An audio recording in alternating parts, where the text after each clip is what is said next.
Welcome, friends and family. You are here with Jack and Joe of Local Acts Only podcast. We're sitting here with Sean Millea and Damien. Just Damien. Just Damien. It's yeah, like he doesn't have a Cher. last name. Yeah. Or like Prince. It's just a symbol. No, not Prince. Exactly. Totally different. No, not like Prince. No No. resemblance. Not So, related. No relation. You guys want to do a little introductions for yourselves? Tell us what you do. Sure. I'm Sean. I'm from Brick, New Jersey. I currently edit TikToks for Gary Vee until tomorrow, and I'm not doing that anymore. Went to NYU with this guy, and that's me in a nutshell. That's a very small nutshell. You are a comedian, an actor. It's a pretty. No way. Yeah, no, a dude, you're a big nut. musician. No way. No way. You guys are really hyping up yeah? this shell. No. I don't know, man. Appreciate that, though. Yeah. Thank you. And Damien, yourself? Damien. This guy's shell. Big nut. It's a big nut. dude. That's That's all I'll good. say. Big nut over here. Yeah, I'm Damien. Rivera is my last name. Oh, so you do have one. Huh? Yeah, I got to get that minority clout, you know. First generation Colombian American. So, Ooh. yeah, I went to NYU with Sean. We've been best friends since 8th grade. 8th grade. Yeah. Oh, that long. Yeah, Yes, sir. it's been a while. What is it like? Been 9 years now? It's crazy. We were at freshman year. We were like, we both wanted to like go to NYU for film. Mhm. We set our sights, and we achieved. We did it. Gary Vee style. Life Gary Vee changed. style. Yeah, and before you even worked for Gary Vee, which is crazy. Yeah. Yeah. Or before Gary Vee was really a thing either, too. He was, no, well, so he started like 10 years ago. Okay, so actually like Well, a he, year after Gary Vee was a thing. yeah, Yeah. Yeah. he was Wow. just a seedling at the time. He's a star. So A little seed Wow. planted in Yeah. the garden. But can we ask about you guys? Yeah. So. Can we get an intro? I mean, I guess your Sure. fans know already. Right? Yeah. I mean, when all of episode- our numerous. Well, yeah. When episode 1 comes out, they'll know a bit. Yeah. Keep your eyes open, or that'll already be out. So go listen to episode 1. Yeah. Quick little Yeah. plug. And 2, right? Speaking of plugs, you guys want to plug like little Instagram or any streaming platforms for people Social to media, check you guys whatever. out before they get Your- into it? Your OnlyFans get account. into the meat. Yeah, the just OnlyFans. OnlyFans today. That's all I'm on here. Let's to- see that dirt star. Yeah, because you'll see my personality and stuff here, and you can get that on Insta, but you can't Yeah. get me naked No, here. So you have to go and to it's OnlyFans. only $4.99 a month. Damn, that's the whole reason I came, was I thought I was getting you naked Oh, you here. thought you were getting naked. So, Okay. No, Sean Millea on Instagram, MILLEA, SEAN. Same on Spotify, right? Or I mean, Uh, SoundCloud. Do you have anything on Spotify or Apple Music? Nah. I mean, maybe one day, but Maybe right one now, day. no. Staying elusive. Yeah, I got some like some stuff on SoundCloud, but it's not like anything to write home about at the Yeah. time being. So Very definitely should check it out though. thank you. And Damien, you are Lil Boy. No, Lil Burr Lil is Burr. the artist's name. Yeah. And then the Blue Boy Burr, at Blue Boy Burr, BLUBOI, Boy Burr, BRR. And then you can also check out at X Self Destruct X. That's my clothing brand that I'm I doing. forgot about that. Oh, yeah. And also, if you want, follow me on or subscribe on YouTube. I think it's just Damien, but you can just type in Sean and Damien because that's our cartoon that we're doing. We're putting that on there as well. Yes. Okay. That's something that we were talking So, about earlier. Yeah. Yeah, to kick things off, for two multifaceted creators here, I was trying to figure out what to ask about first, but I saw that about a year ago on the Instagram, you Yeah. gues were both teasing it. You did your And homework. Dude. We do our homework. And I saw the little teaser and I was like, this looks sick. And I saw that Damien, you posted like the 3 little cartoon heads recently. Yeah. From the same cartoon, and I was looking all over. I was like, where is this cartoon? So it's out there. It's in the ether. Yeah. Really? So Yeah. you guys have a few like There's like episodes a whole done. season that you have to find. Are It's you- like you have to Really? mine the internet. Yeah. Oh my And it's on God. your It's gonna be YouTube worth channel? it. It's gonna be No, worth it No, is I'm not. just That kidding. would be too That was easy. fucked up. Yeah. Yeah, I'm Oh, sorry. dude. I've been wanting that for a Yeah, while. no, there's Easter eggs throughout our profile. profile. It's Yeah. like on some foreign dark web website. you need Tor to dark Oh, web man. browser. Yeah, I don't you even need know Tor what that to is. view the I first can't tell season. if you're Yeah, just Sean fucking doesn't. with No, me. I'm sorry. It just- Because I will find. yeah, I you would- guys no, just I genuinely will. believed it, and it felt good. Like, Yeah. I'm not a liar, but like in that moment, I was like, oh, lying feels good. Like, it's like, whoa. Julian Assange currently actually has the whole first season. Okay. WikiLeaks. Gotta find but So he's Is that the guy that he bought like the Wu-Tang album? no, I don't think so. no. Oh, that's Martin Shkreli. Yeah. Martin Shkreli has the whole first. You don't season. know Martin Shkreli? You don't know who that No. is? No. He's like the dude that like upcharged the like What is it? Is it diabetes? No. some sort of medicine. That the was medicine. Like, and Oh, he like no. bought this medicine and made it like way more money. And people on the news were like, "Why would you do that?" He's like, "Cause people fucking need it to live, and I'm gonna make money." Yeah, like, just I'm Oh my God. unabashedly a dick. yeah. Holy You crap. gotta admire, that kind of douchery. I guess Yeah. I don't know. He Somewhat no, and then respectable. he what did he do? Oh, he bought like the Wu-Tang album with his. Anyway, the super huge digression cartoon. That's what we do here on. Yes. the Yeah, that's podcast. good. We have a lot of The nature tangents. of podcasts. Yeah, right? exactly. All right, cool. I forgot we were talking about the cartoon. Yeah. Yeah. So is that in the works? It's very Yeah. It's very much in the works. We so that started in my final year of college. Yeah, that's mine. You got it. You can have one, Sean. Yeah. That started my final year of college. I had this animation project I had to do, and I just knew that I wanted Sean to because it's nitrogenated. You know, That's why it that's whistles. why that's why it's got the creamy head to it. I'm really. He's a I'm- big seller. Like he loves Guinness. I'm actually Guinness is I'm my actually favorite paid beer, product dude. placement. Only reason I'm here. I'm getting a fat check from Guinness. Yeah. Probably got to bleep that. But anyway, I don't know. Do you? Bleep? Just No. only bleep. Fuck. Is that a big deal? Is that hard? No, it's not hard. No. Is that what, yeah. All right. It's just when Probably there's a gotta bleep lot that. of them.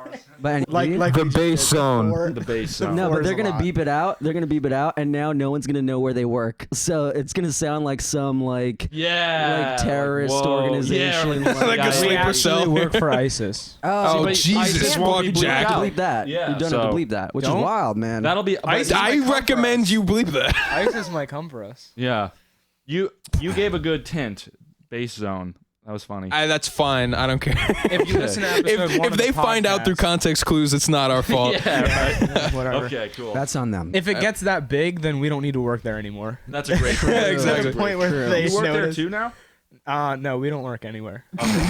Right. Anyway, Yeah, I've worked there for like a year. So Sean anyway. and Damien cartoon. Yeah. So I wanna it hear was about the it. end of my college, my last year at college. I needed, I just knew I needed to do like a project. I wanted to do something like cooler than just like animating, like a turtle, walking sink. along. Yeah, tie into Sean's. That was good. A turtle in the sink. Turtle in the sink. We'll get We'll to get that. there. We'll get there. But yeah, so and I knew I wanted obviously Sean to be involved because that's just a natural, and so we kind of just were like, oh, it's us, and we were sitting in my room in Brooklyn trying to come up with the idea, and I don't know, seems kind of obvious, almost derivative, Don't watch it. No, watch it. Watch It's bad. No, it's really good. Yeah, no, It's great. we were It really looks proud of like it it. because it was just like the idea in general, like the meta nature of like the teaser, and like Yeah. it was Yeah. like, oh, we sold our soul for a cartoon. Yeah, Just, yeah. like, the animation was sick, so it was exciting, and I think it was just like kind of with like him finishing school, and It was maybe- hard. We kind of lost track of it. Yeah, and it's like we have stuff written too, which is cool. Like we have Scripts and stuff. yeah, but like I think some premises and episode ideas that are sick, and it's just a matter of like It's a lot, man. Putting all the Oh, yeah. pieces when together. you watch that trailer, it's what I didn't minute? animate like a anything. minute or So. Yeah. It's I like I 40. animated a little shitty thing after, and it was like okay, like for somebody that doesn't animate, whatever. It was like cute, I would say, but that shit, like his looked like like I was like, oh, did Adult Swim? If I didn't know it, I'd be like, is this Adult Swim or is this like so? And he did that all by himself, and It's a lot. Yeah, for sure. That 1 minute cartoon took me like what? I mean, and I'm lazy as fuck. I'm so unmotivated as an artist. So it took me like maybe 3 months to do that. Yeah, and man. it's a minute, but what you're looking at is like you figure it's 24 frames a second. So every second is 24 drawings that you got to do. And obviously with technology, you copy and paste shit. But like, I was figuring shit out on top of that too. And I'm not the fucking, the best animator. I doodle. That was my whole background. I've drawn since I was little. Mm-hmm. But it's a lot. I would love if we had like a team behind us. I think that would, and at the end of the day, everything you're seeing in that too is just the both of us. I think we literally recorded each other. We directed each other. Mm-hmm. And actually, I recorded my bit. I think I might have directed you for like a little bit. And I couldn't even get into it. I ended up having to go to bed. Yeah. And you like improvised some lines. And then I came in the morning, heard like the whole assembly because he stayed up all night assembling the best lines. And editing is like crazy. Like, tell me about it. It's like, because I would take, like, there's the part at the end where Sean's just like, the character Sean is just like rattling on. And that's actually all different takes from the whole night. And I just sewed them all one after another. It's crazy what you can do. And then I find like, for me at least with shit like that, where you're like listening to like the same line over and over, you're like, is this the best line or is this? And then all of a sudden it's like, it's hard to tell what the best thing is, or like, I don't know, like when you hear like, or when you watch a show or listen to a song that's like already famous or already really good, it's like, it seems perfect. But like when you're like I imagine when you're getting to that point, it's like, is this right or is this right? You know what I mean? Like, I definitely know that, like from like writing, like poetry too. Is like, I'll have like 2 lines that I'll be like, do I want to write this or do I want to say this? And I'm like, I really like this, but I also really like this. Yeah, and when it's your own thing, it's really hard to. Yeah, definitely you get the perfectionist mentality, especially as like for something like recording lines for an animation or a cartoon, like. The delivery is important. Like the cadence, how it comes off and whatnot. It was fun though recording it. We were cracking up. Yeah, and it helped too because like at first I'm like more like scripted, so I was like, what are we even saying? It like. We didn't script anything for that either. We were just coming up with ideas like on the spot. Yeah, true. Lines. Yeah, so it'd be like. We were like, we need this, we need that. Sweet. Or like, yeah. And then, at first it'd be like, sweet. You'd be like, no, but be more like Sean about it. Like, put a little more, and I'd be like, sweet. And then and that was before the characters were drawn too. Remember? So I drew our characters just to give Sean a better idea of like who he's playing too. And then, which I love, by the way. You have good. I like your character design. Thank this is you. Great. Yeah, I love those. It's funny actually because for years I've been drawing Sean and I. Yeah. And I have all these drawings, because in class, just like coming up with characters and shit, and like literally since maybe freshman year of college, I was drawing the both of us, and it would always be like the same thing, but the style like simplified and really became this other thing. But it's funny because I'll find. Like, because I'm a hoarder too when it comes to like my notebooks and shit. Because I'm like, I don't know what's in there that I've drawn or written that I'll like one day. So I was like cleaning out my spare room like a couple months ago, making room for my computer, and fucking I found notebooks with these old drawings of literally it's Sean and Damien, but like in a total, it's still the same outfits and the same like look, but just a different style, like a different art style, and it's just funny because I'm like, it's been between the two of us. I mean, we always wanted to do like a cartoon. Yeah. Since like 8th grade. Yeah, because we liked South Park and Family Guy. I was about to say. Yeah. What was the inspiration? Like South Park and Family Guy mostly? South Park, it's funny because I like what you were saying the other day about like South Park is like super deep and stuff. And like they'll take like we'll have like social commentaries of our own that we'd like want to inject into whatever art we're making, and South Park does that really well. And so that's like I think the biggest inspiration with that. But he was funny because he was saying the other day how he was watching a documentary or it's the audio commentaries. Yeah, I've been like obsessed with them. I'm just watching all the like Trey Parker and Matt Stone. The South Park episode. Where do you watch? Just YouTube. YouTube. Trey Parker and Matt Stone like post that shit all the time. My heroes, like literally our heroes. Yeah, literally. So. They're amazing. I love them too. Yeah, and so he was saying in those commentaries, like basically like most of the times it's not like they were like had this deep idea, like it was like a funny stupid idea that they like, it's a puzzle piece that they connect to some other idea and suddenly it's like super profound, you know? Right. And so like we try, like I think that is like kind of what we were hoping for and like in striving for with this. It's funny too because I think a lot like nobody's seen what we've written actually script wise, the ideas that we've come up with. Like we're saying this very much in a vacuum. We have like a Google Drive of like all different between stuff the two of us. Yeah. So hackers out there, if you're trying to find out the secret episodes, Hack our Google Drives. Find him, man. Insider Dox information. me. baby. Yeah. Dox me, Google. You don't care. Google. You know, it's funny. It reminded me of this thing today that I saw. So some girl sent me this, and I was at first. Please I was tell me it's nudes. No. No, I'm just kidding. So Happily married. it's this Butthole pics. redbubble.com where they sell clothing, and she sent me this, and I was like, oh, what could this be? It's freaking me, dude. Oh my Wait, they're actually God. selling it right now. Wait, Yeah, hold on. $38. I told him to. With, I is told. that you? Where is it? Let me Like, see. You should actually copyright that, dude. $32. You should copyright that with your likeness. Holy bro. crap. Dude, I So literally it was- told him from the moment that he went viral, I said, market your shit. You got to sell Yeah. T-shirts of Yeah. yourself. But I bet you could copyright that and make some money, bro. That's your likeness, dude. That's- All about the bag. Designed by Natalie Weens. Fuck Natalie. Natalie Weens. Natalie Weens. Natalie Honestly, Weens. I wanted Come on to the Come podcast defend and yourself. Defend yourself. I wanted to be mad at first. I was like, "Oh, that's annoying," but I was like, "I had the opportunity. I didn't. If I saw this on the street one day, No. But you still now you have the opportunity to cash in on that bitch because she's using your likeness, man. I'm almost flattered." So No. Well, you know it's what they not say, man. flattery. Imitation is She the best doesn't form of care. flattery. no, she doesn't You know? give a fuck. She There's- doesn't so care. this is she the- wants your money. I your was clout. like really worried at first. Wow. Not worried, but that's I was, crazy. Yeah, there's that's 26 reviews, and I was like, "No way, 26 people bought this shirt." But It they- sucks. no.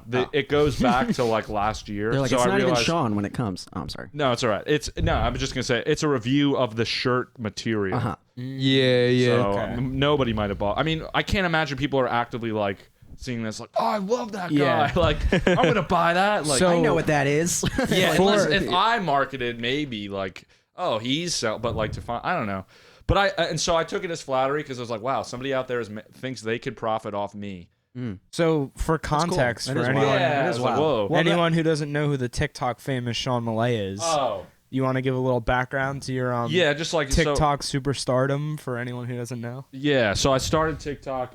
Well, actually, Damien was the first person to tell me, like, you should be, because I was like, I remember I was trying to get off social media like last year. Or It was two. really anti. Like, Yeah, Yeah. because I was like, like how a lot of people are, but and I still in some ways I'm like, when I like sit on it all day, I'm like, dude, stop doing this. You Yeah. know? So, and it gives me anxiety still, The even morning- worse because of the TikTok shit. The But morning death scroll. yeah, and the night get death stuck in scroll it. and the Yeah. midday death scroll and the I'm at work, but I should be, I should be working death scroll. The midday works. No, That's Gary, Yeah. TikTok. careful what it's you say okay. because you're on Gary Yeah. V's payroll. All No, right? no, yeah, you're right. Gary I'm V. just could- kidding. But so actually, Gary V was Shout the outs to second Gary V. person to like. He was like hammering home the get on TikTok, and so I did. I literally posted the cartoon first, got like 12,000 views. And I Wow. was like, holy shit! Like I just went viral. Yeah. We just went viral. Like Little did you know. yeah, and then I like stopped for a while. Was working for Scott Rudin, big film producer guy. Then kept seeing these Gary videos where he's like, post to TikTok, and I'm like feeling antsy, like maybe I should be doing that. Yeah. And finally, like, started doing it after I left the one job and was like doing basically just like having fun with it in my room and shit, and figured out that you could tag celebrities in. And they'll see it. Yeah, and they'll see it, and everybody that follows them, if they go, or anybody that goes to their page, if they go to the tag, they'll see the tagged photos.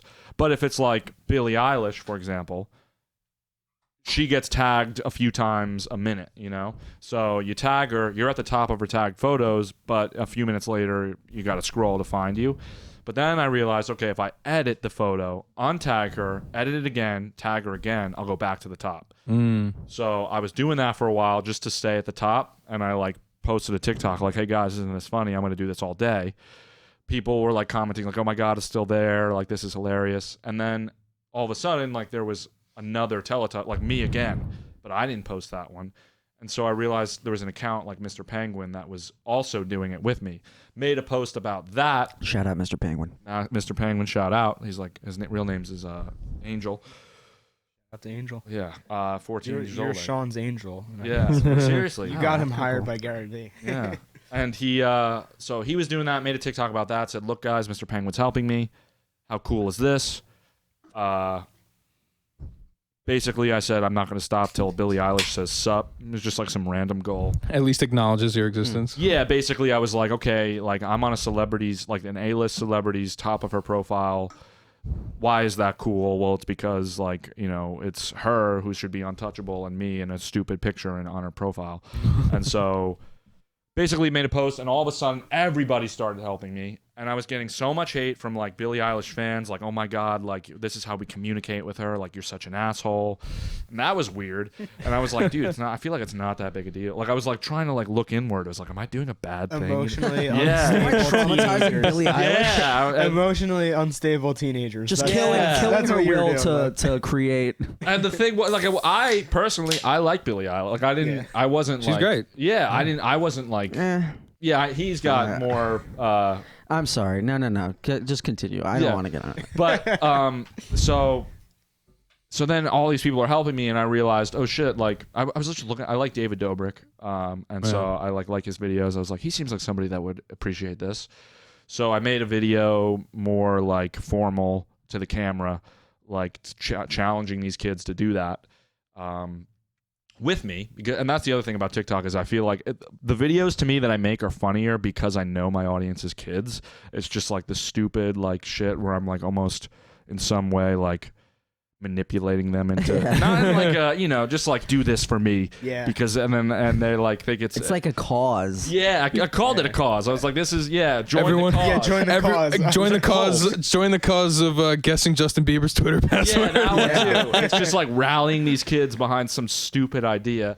And so they all started doing it. David Dobrik acknowledged it. Didn't say sup at first, so I made a video saying I accidentally started a cult because it did become like a cult for some of these kids. Wasn't he like kind of annoyed by it? I think. Yeah. In the video, he was seemed like, annoyed. keep Yeah. fucking- And so like I was worried when I saw that. I was like, shit. Like I do like him. So I don't want to get on the shit list. But my other part of me was like, maybe he's playing a character. Like maybe he is a little annoyed, but he also realizes it's content and like people are enjoying this and it's creating a bigger fan base for him. Maybe I don't know if that happened. Probably got a couple followers. Like and so.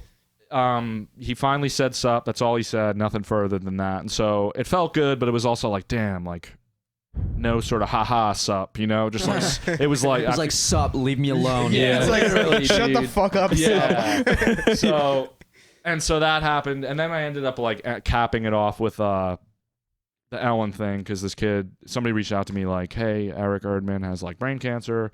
He really wants to meet Ellen, and I was like, "This seems like a cool because I ended up doing a Gary V one, and I was That's like, how you got the job, right? No, I didn't get the job from that. Okay, it was like that was the banana thing, right? Yeah. Didn't get the job from that. I had to like make a different video later. That was actually like more on the prompt or in like relevant to the prompt, but So then the third one was the Ellen thing, and she didn't like have him on the show, but she like tweeted Eric Erdman, I see what you're doing. So that was cool. Like Ellen responded, and he actually passed away recently, which is super sad. But he was like stoked. It sucked that he was like alive to see the downfall of Ellen. That sucked that he had to like. Yeah, he got a shout out from Ellen, and then everyone hated Ellen. And What happened to Ellen? That killed him. So No. What happened to Ellen? Ellen? My God, I'm under dude. a rock. I don't she, pay like- attention to celebrities. You like- know Epstein, right? No, I'm just kidding. that was part of it, but also like the borderline. was it? I didn't We know. can go there. The borderline. No, I'm just kidding. Or the borderline. She got basically canceled for She's just a bitch. to her She's a employees. bitch. Yeah. Which I've heard yeah, too. yeah, She is pretty I've heard that from like people ruthless. I know that have worked for her. That she's like. She's a thin-lipped bitch. Yeah. No, I'm just kidding. Interesting. Nice lady. We respect women, but just not Ellen. I still like Ellen. Listen, I don't know. But I haven't been. If I was like, I might feel a lot differently if I was one of those people. Employees. Yeah. So I like to assume or think that maybe she's good, but like I don't know. I just like Dory. If we ever- That's like just like Dory. I just like Dory, dude. That's it. Yeah. Don't yeah. ruin Dory That's for us. all. Cancel Don't- culture. He wants to. Story. That's what I was Yeah. like. Damn, Yeah, I love Nemo. I love Dory. Like, come on. Sean just Separate wants the to art from the retain his artist. childhood Okay. memories of Yeah. Finding Nemo. Yeah. So, real quick, I want to ask about the cartoon one last time, about the release of it, of like where it is or when So like it's it'll be coming officially in released. December. Ooh. Which December? Ooh. That's up to you. Oh, which December? Okay. That's up to you at home. If you want, you dox. donate to our Venmos, and we can hire a crew and people to Or animate if you're for just us. a crew, if you're an animator. Hit up Sean and Damien. Yeah. Make it happen. I want to see Actually, it. yeah, no, It's probably the better way to do it. Just I- hit up our Venmos. Yeah. It'll be made. just send us money, without any kind of like responsibility or anything. Okay, actually, the one thing I did want to address though is that like I think between the two of us, like, we are definitely always looking for collaborators, co-collaborators, and I know you guys are tapping into an awesome community of hell people. yeah. Between the two of us, we are, musicians, we're directors, we're writers, and like, I really think if anybody wants to collaborate, you guys included, because I know you two are both also talented people. Oh, thank you. I like me some writing. I wanna take this opportunity right now, this 1 millisecond, to thank you guys for having us on. Yeah. here. Oh, thank you so of much. course. Thank you for coming. being Please. on. Of course. Dude, no, I was Let's not excited sit here when and you suck asked each me. other's dicks for 5 minutes. Yeah, Like, yeah, I no. could. But though, we I still could sit here. do that Yeah. later after the cameras are Oh, off. off- Or yeah, off Sean's screen. Yeah. OnlyFans. Subscribe to Sean's OnlyFans, $4.99 a For the month. bonus interview content. Yes. Yeah.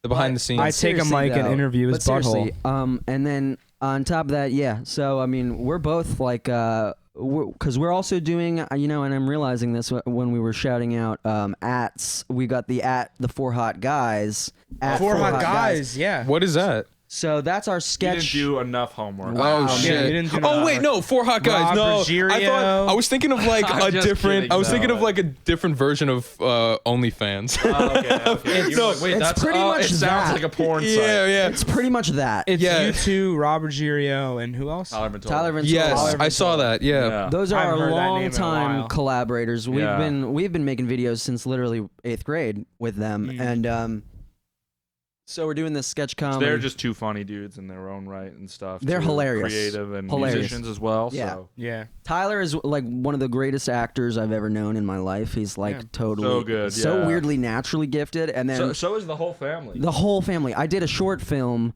in sophomore year of college, and I just needed a crew, and I'm such a procrastinator. I'm the worst. That's why I'm giving a crew call through this thing, because it'll never happen otherwise. Yeah. I will never call on anybody to help me out, and so I literally did this whole video, this whole short film, and I needed a cast, and I ended up just casting Tyler's entire family and his father, literally. And I showed this for a bunch of yuppie NYU kids in my class, and they were all with their fucking their dad's wallet far up their assholes, and they literally were like, how did you cast the father? And I was like, that's just my friend's dad. And they were like, I feel like so many cult classic films are like that. Or just too. like just getting people. wildly gifted family genetically. Then they're also like a family band. They're weird. They're Oh, great. shit. I love them. I'm like their other son. But Maybe we'll have the whole family on the podcast. honestly, Imagine that'd be the sick. Ventolas. Oh my god, Ventola that's a family. It could be like, Come you on know, the like, podcast and defend yourself. You know, like Charlie D'Amelio. They and could like, be. They're all her whole good-looking. family is famous now. I Yeah. can see them being a celebrity family as Yeah. well. easily. But anyway, so I had the whole family acting that. What was it going? Oh, but Tyler's he's just a naturally gifted actor.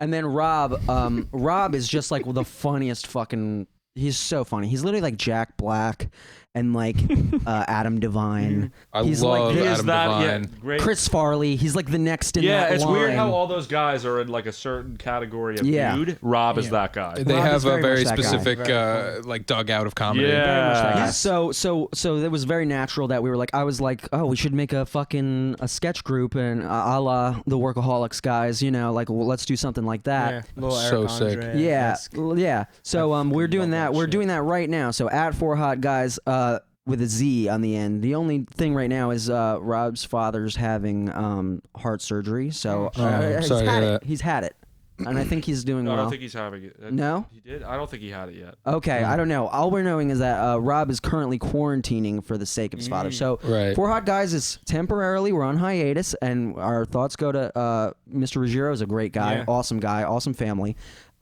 So Godspeed there. And but as soon as that hiatus ends, we're back on the 4 hot guys train. And I was thinking of that too, because when we were talking about Ellen, we have a skit where Ellen's going to be in the skit.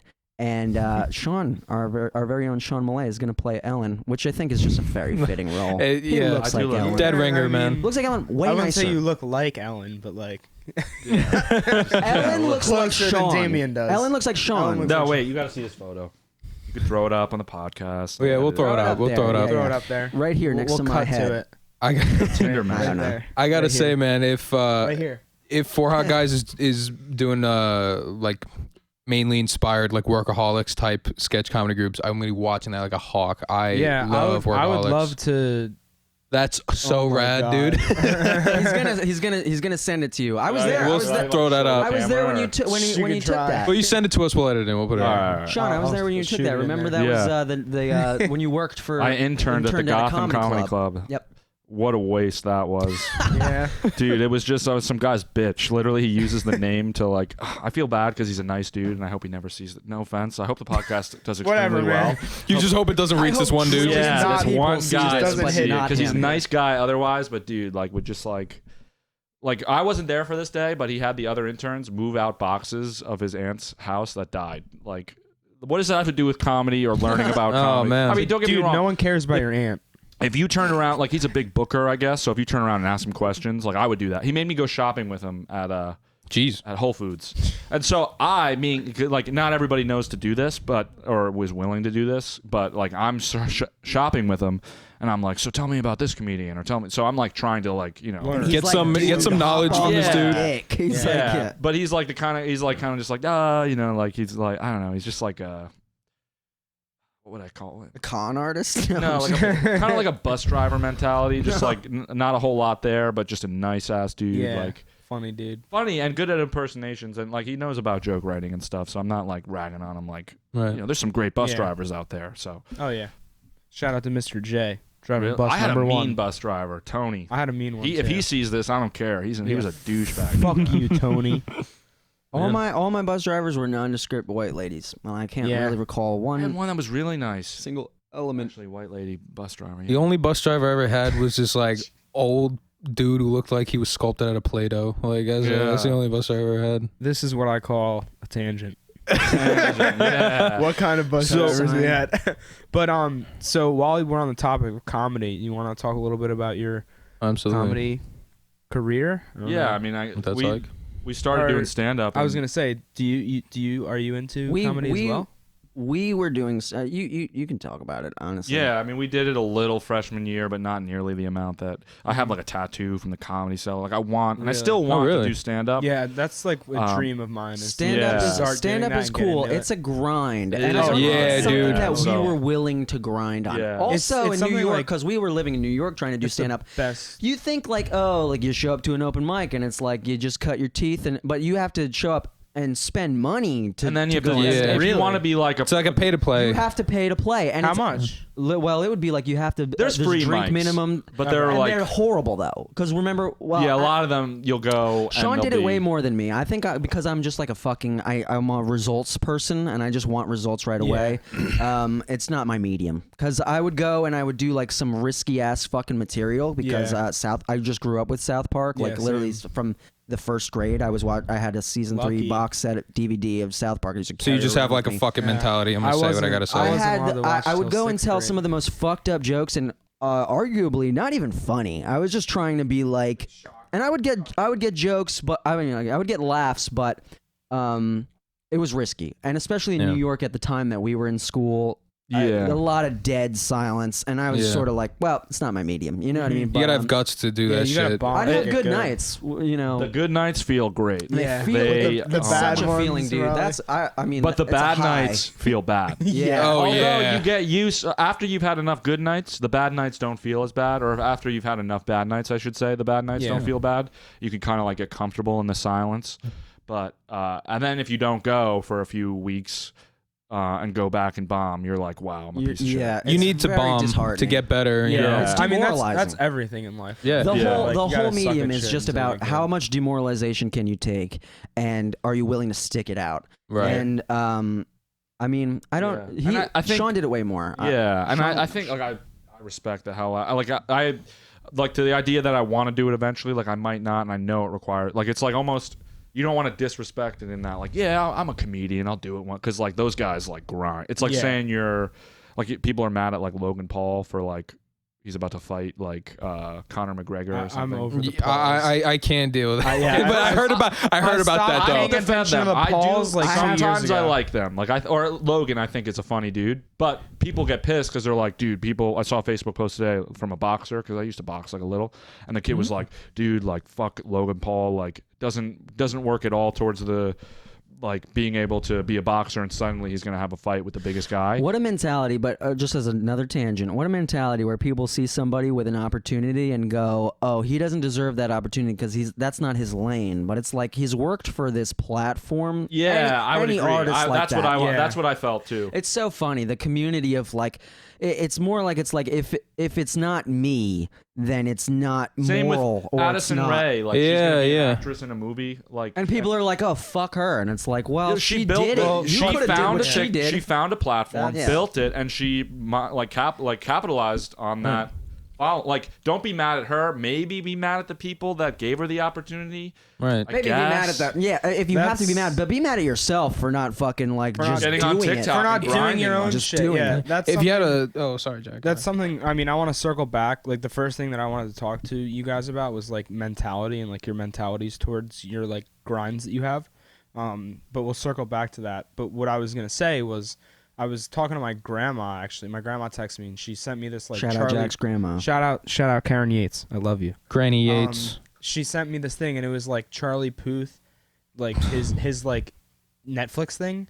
And he was like, yeah, he seems like way more. I promise this is relevant. He seems way more like normal than someone like Justin Bieber. Right. And like, so I feel like Wrong. people like are so quick to like jump to conclusions about people who are like famous or like stuff like that. Like people are automatically just like, oh, she's just like hot. So you don't see like the work that goes behind it. Right. Like, Yeah, well, like we're you just- could say. Yeah. Sorry, you could say like about you, like, oh, Sean just made one funny video on TikTok and now he has like 13,000 Instagram followers or whatever. But like, it's not that at all. Like you've been like grinding and like and it was grinding a matter of knowing grinding what to grind on, exactly. which was cool. Like Well, Gary Vee and like him saying TikTok, and then seeing the results. I was like, okay, yeah, I can grow here. And so I think that the people that get angry about shit like that should say, okay, Addison Rae.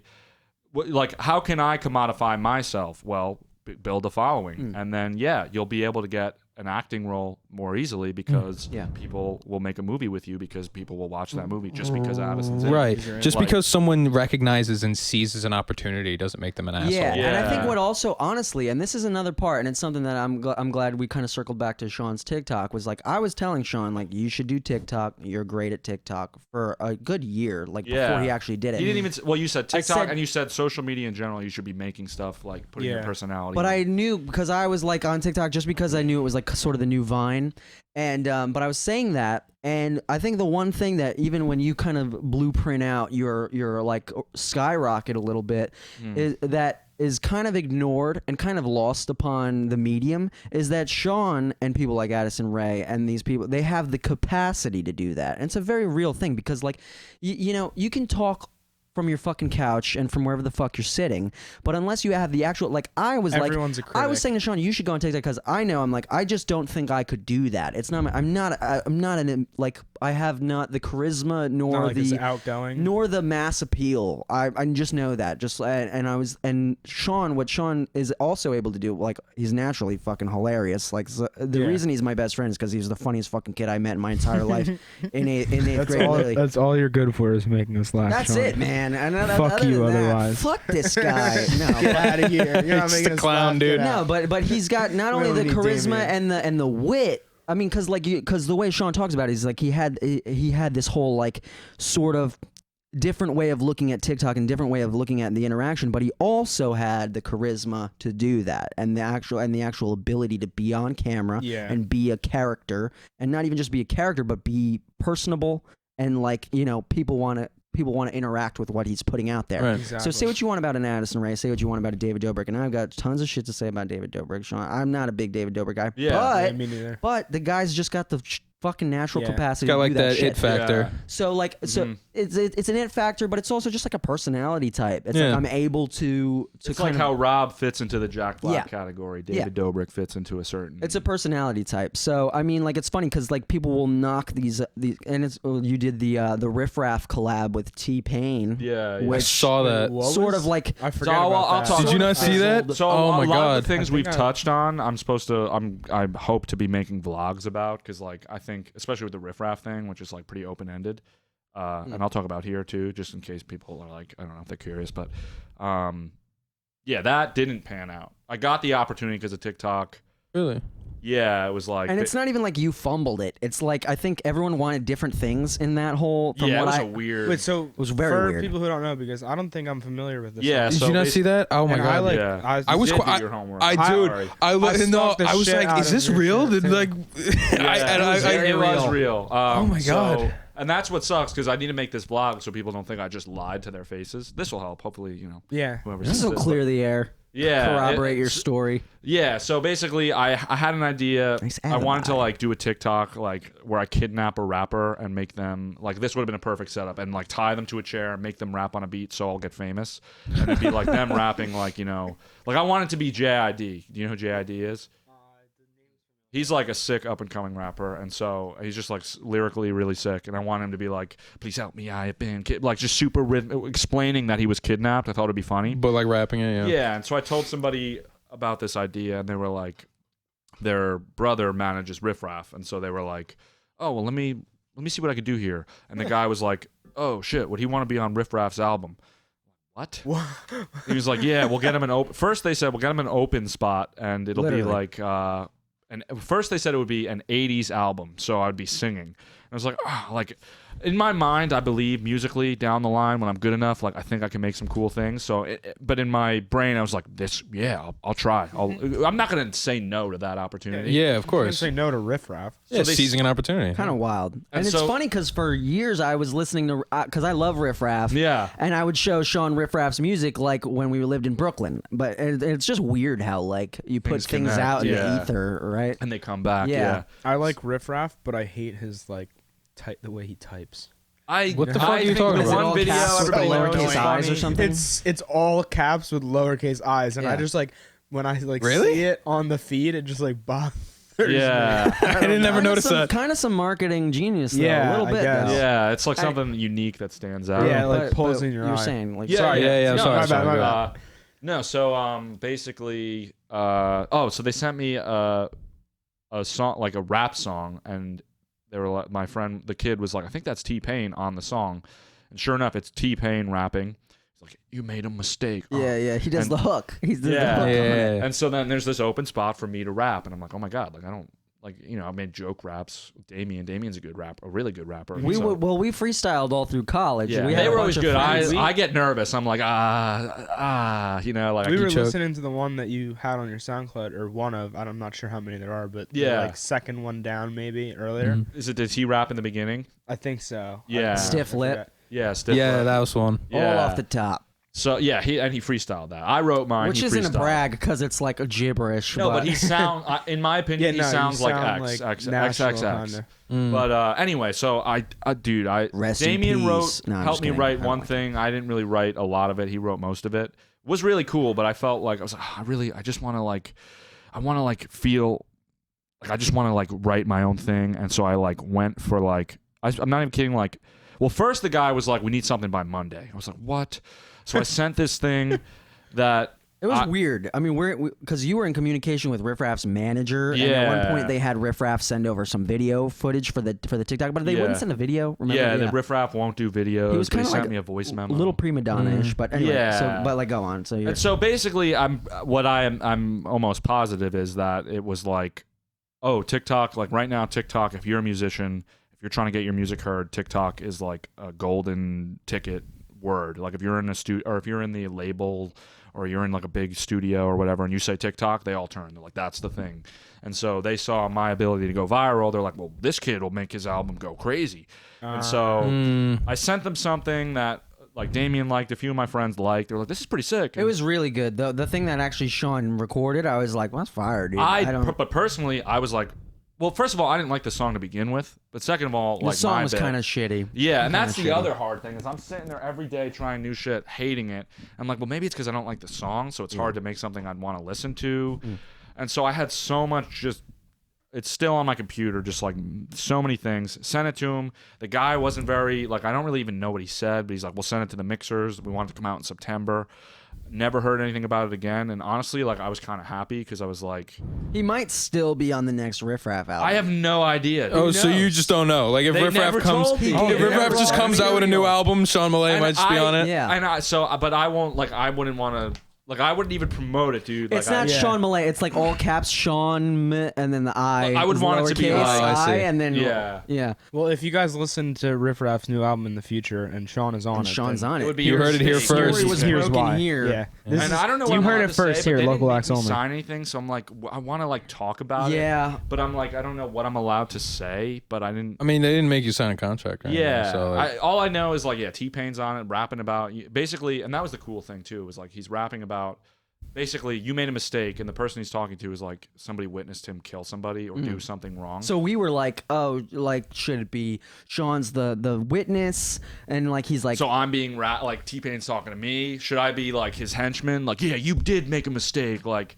or the other thing I thought was cool. Yeah. So and they were gonna do the music video. Remember, they were talking about the music video. Yeah. with you and literally him and Riff Raff and T-Pain in a music Dude, video. that- yo, that's so rad. that would be so His funny. the thing fucking I- management was like Yeah. texting Sean. Yeah, It was crazy. That's nutty. And the thing I also thought was cool too is like, what if I was trying to think of like, well, how can I be clever about it? So it's like, what if I'm the witness and like I'm like, okay, I won't talk, but you got to put me on a rap song. So it's like this weird loop of like, oh, he's on the rap song because he witnessed T-Pain. Yo, that's so cool. I didn't end up doing that, but I wish I Aw, did because yeah. that would have been Man, cool, right? that's such an interesting You way can to like send it think to him. about Dude, I think it's- writing. yeah, Honestly, like I thi- who are you in the story? Yeah, That's so I think it's cool. a testament to like how we just approach shit as far as storytelling goes. Because I Yeah. think from square one we were trying to like, okay, well, like what is What's the he story? saying? Yeah. What's the story? When going someone on? gives you a piece of music And to that's write on, hard you go too, straight to storytelling. It's pretty Yeah, cool. yeah. I like that. And that's the other hard part too is like, well, if I approach this like I'm an actual rapper, you know, it might come off as like if I'm like, yeah, you made a mistake. Like, so one of the coolest lines he wrote was I can make obligatory 6ix9ine snitch lines, or I could hit you with the Glick 9 6 times. Yo, That was an original. That Damn. was like a rough draft. That's not what I ended up, but still cool. Yeah, I he dig wrote it. the whole Yeah, thing, yeah. but that's that a was my fucking- favorite That's line. a good line. But That's then, a bar. so there was like, so I could talk about being like this. So then I have to play a character. So it's kind of like my argument for Billie Eilish when it comes to Damien is like, because he'll say like it kind of feels ingenuine, like the character she's I playing. think she's really Disingenuous? disingenuous. It's like she's Really? a character of she's portraying like some kind of like depression that when actual people go through the like I can't say I think Right. she's I never repulsive. really- in And that so my sense, though. thoughts are like she's acting in a sense, like she's playing a character. She's playing a Okay, character. yeah. Which So can I can play a rap? Sorry. Yeah, no. You So my question is like, can I play like that character in the terms of like, yeah, I'm gonna fucking shoot you in the face. You made a mistake, or should I be like, oh, I did make a mistake, like Little Dicky, you know? Yeah, Little yeah, Dicky's like a little appeal Dicky, is like he Oh, has man. self awareness. He's Like a like, little, you know, like, I have a little inadequate, dick. Like I rap about funny things. He doesn't say something that's not true to him. you're not trying to pretend to be something that you're Yeah. not. Yeah, and so I just got lost in all that, and I was like, dude, I don't know what to do. And it's just funny. It was like cool to see that, like, because I feel like a year ago I would have been like, yeah, if I had an opportunity like that, like even though I don't rap, I'm like, I just know I could kill it. And it's like I was given a sick opportunity. I'm like, oh wow, like you That really was got to hard. work towards rapping. You know, you can't Yeah. just be a rapper. It's funny too because the reason I brought it up was because people were kind of throwing hate your way, like, oh, like he's not a rapper. Why does he get to rap on Yeah. a T-Pain show? And I'm like, dude, it's because he's fucking put in the legwork. Yeah. it's the Logan Paul thing It's, again. it's literally, Right. it's like he offers something valuable to these people, and that's why he's in this position. You know what I mean? But, Right. but Again, like he recognized and just- seized an opportunity. exactly. yeah. Anyone crazy. would. If I got hit up by Riff Raff and T-Pain, I've never rapped a single bar in my life. gonna try. I'd Be like, try. I am Yeah. a rapper. Yeah. I actually. You gotta fake it till you make it, dude. And that was the funny Fuck thing too, it. is I ended up like thinking about like I remember like daydreaming. I spent more time daydreaming about what my life as a rapper was gonna be like than like doing, like I did put in I the think work. he got kind of lost in the sauce. I think did he- a little bit, dude. I was like, It- yeah, like a year from now, I'm gonna be like with Post Malone. Because and, I wrote the first thing and it was like kind of fun. Like there was the very first one. Was Remember funny was and funny. stuff. I had like it breaks the third wall. Like it's a moment where he's talking directly to his fans in character Yeah. as Sean Millea, the vlogger. Right. And he was like, like. I don't know, man. It's not hard, and I'm like, okay, all right. Yeah. And then I wrote the really fast. It was like Godzilla Eminem. yeah. Oh, Like, really shit. fast. I wrote like, and then he was like, oh, that's cool too. But then he was like, I kind of want to do my own thing. And I obviously like it's like, of course, you know. Yeah, but like, do you? but yeah. it was just fun, honestly. I had a good time doing that. yeah, and if it like ever happens, I guess it'd be cool. You're I gonna don't be know. on Riffraff's album. I can't wait. No, dude, I don't legendary. know what, like when the day comes when it's released and it's not me, it's like some dude they paid. Oh, that's what I was. It's some guy playing you. Like it's like that. I didn't say any of that. It's featuring Sean Millea. Yeah, like I'd honestly be like, well, If it sounded good, I'd be You'd like, be like, yeah.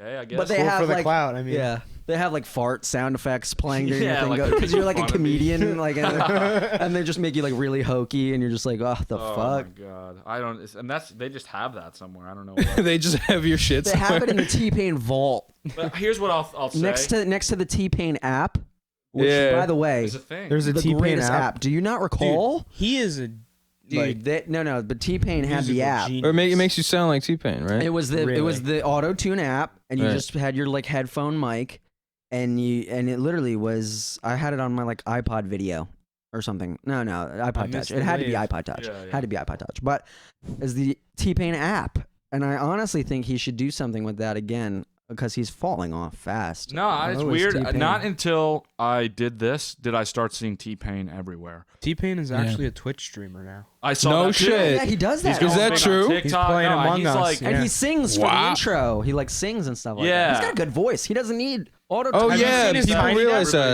that. says that. So you see his weird. Tiny Desk? You Yes, gotta I watch. did see You his have to man. watch his Tiny Desk. His voice is fucking incredible. The whole reason that he uses autotune was because he was one of the first people to like start using it. Like he Right.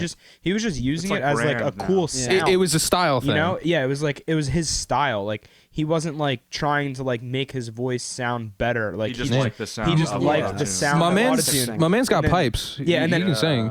Everyone who like couldn't sing started using autotune, and then like so when you listen to T-Pain, you're like, oh, it uses so much fucking autotune. Yeah. When meanwhile, like he was like the first motherfucker like Yeah. using that shit. Right. I think autotune's kind of cool because like what the whole idea behind autotune is it's like crushing the original waveform down, so there is some like natural distortion that comes out of that, Mhm. and I like it makes me think of like an electric guitar, like it's like Yeah. some kind of like solo Pedal instrument. And there's some Yeah. like pitch correction in always there loved- somewhere. Yeah. Yeah, one of the first tracks I ever did, I had like a lot of autotune on it, and people were like, "Oh, why did you put all that auto?" Like they didn't like, and I was like, "I just think it's cool. Like sounds I cool. love that Yeah. that medium for for singing." Because I Yeah. was even saying when I first did that, I was like, it lets you focus more on the inflection of your voice and like where you are than on the singing technique. It's like I'm not so much worried about the singing technique. I can convey almost more emotion through this like robotic medium. Yeah, you're like freed up a little Yeah, bit. because I'm focusing more on the character of my voice or the tone of my voice Mm. rather than the placement. Yeah, so that's it, a really cool it's cool. perspective.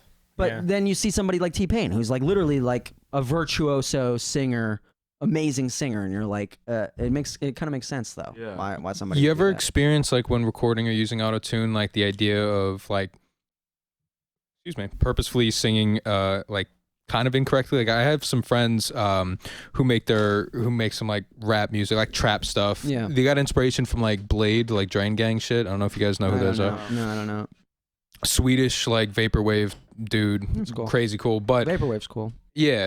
And I was hanging out with them while they were recording their shit, and my man had headphones on, and like you only heard him, and it sounds like so bizarre and Yeah. like almost bad kind of. Yeah. But then when you hear it with the music, it's like, oh, he's you kind of have to like sing incorrectly on It's like purpose. the whole Yeah. Young Thug Sometimes. thing. It's like the whole Young Thug thing. Like people are always like, "Oh, Young Thug," and I'll listen to a Young Thug song, and I'm like, I don't particularly like what he's doing. It's like Yeah. that whole weird squeal stuff and stuff like that. But it's like when you look at it through the lens of just like an artistic decision, it does kind of give itself a little more credit. Like you're like, oh, okay, well, like it's not a limitation thing. It's more like he's just doing that because Like a style choice. It's a style choice, and then it gives it a little more Right. credit. But it's funny because like we could just like with Sean and Damien, it's just shittily drawn, and only because from the get go I was like, we should just draw something so crappy that we can just replicate it quickly and easily. Yeah. Mhm.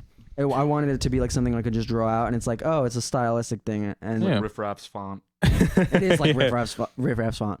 It's cool though that not only did you both mentioned the idea of being genuine, but also your inspiration of South Park, because when Yeah. I first saw the cartoon, the first thing that came to my mind was like, this is simplistic, but it seems purposely simplistic. It reminds me of South Park. It's an efficiency thing mainly, but also Yeah. Also like I love that look, the rugged kind of like it looks like it's in It looks somebody's dope. journal Yeah. type of thing. And you guys have like great color palettes and whatnot, and all the pieces do like fall into place. Like when you Yeah. like thanked Satan, is like, thank you Jesus. I was like, Yeah. that cracked me up. That was funny. Yeah. But Sweet. then also like the idea of being genuine. In one of our episodes, I think it was our first episode, I talked about the 3 R's of music, but granted, it goes for like creating anything is real, recognize, real.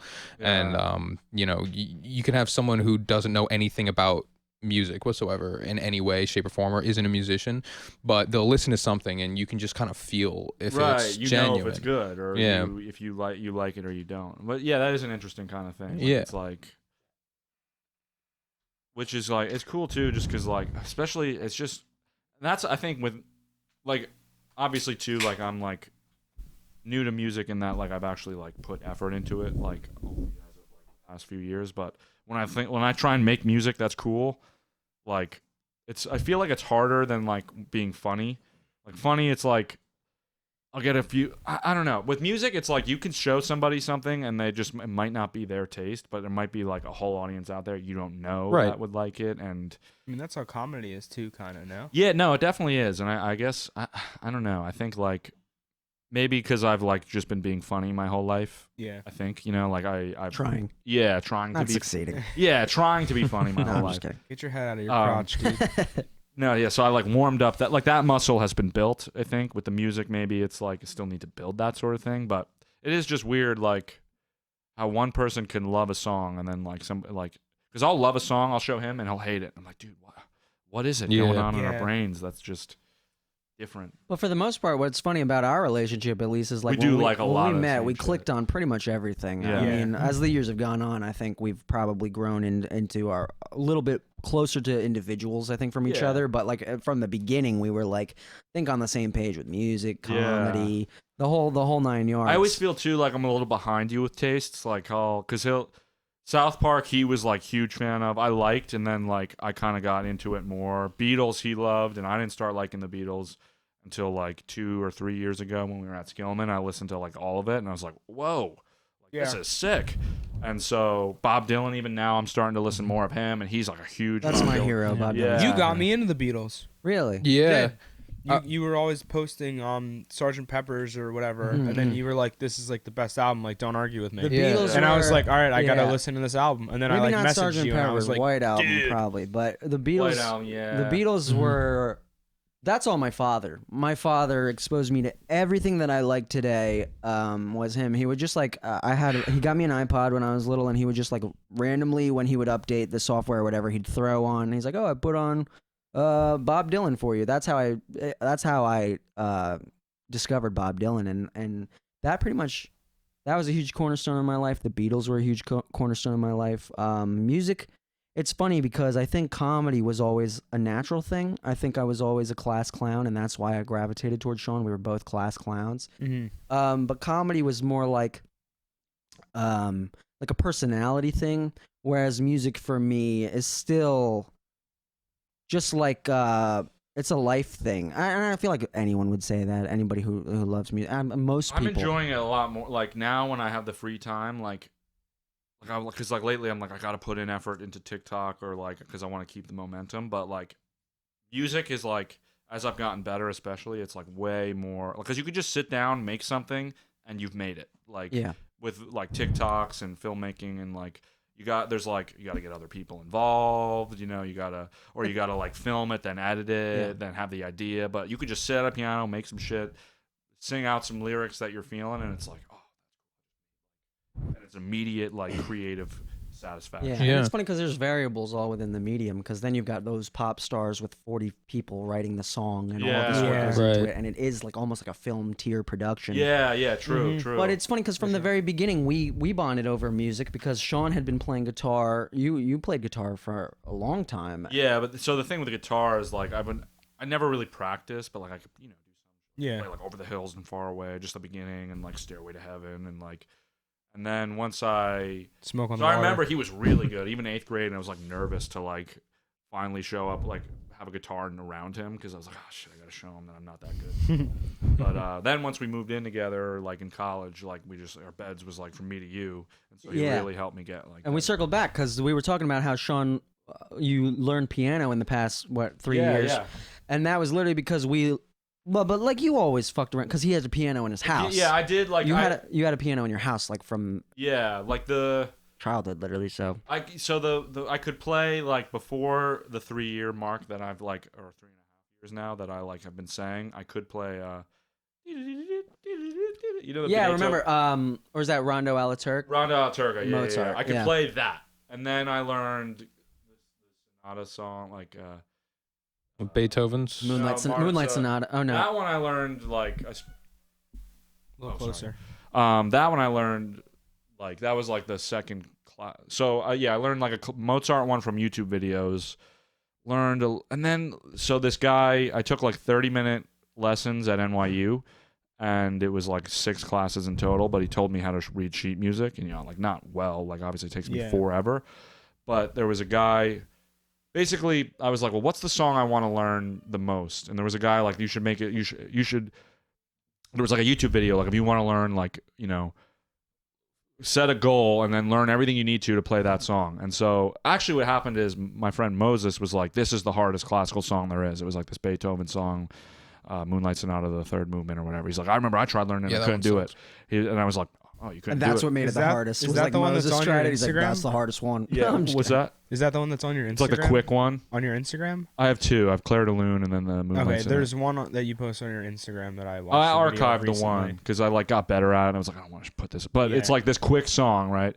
And so I was like, he was like, oh, it's the hardest. I couldn't even learn the beginning. I was like, well, how hard could it be? And so literally all it takes, even with that song, I mean, I don't play it well, right? Like there's like, when it comes to like an actually trained person, it's like, oh, you wouldn't, it's a shit, you know? play it pretty damn good, dude. I saw you do it. Yeah. Well, thanks. That's cool. Well, and literally all it comes down to is patience, like, and Yeah. writing down the notes. And I was like, okay, because I can't read sheet music quick, so I was like, let me write down what they are.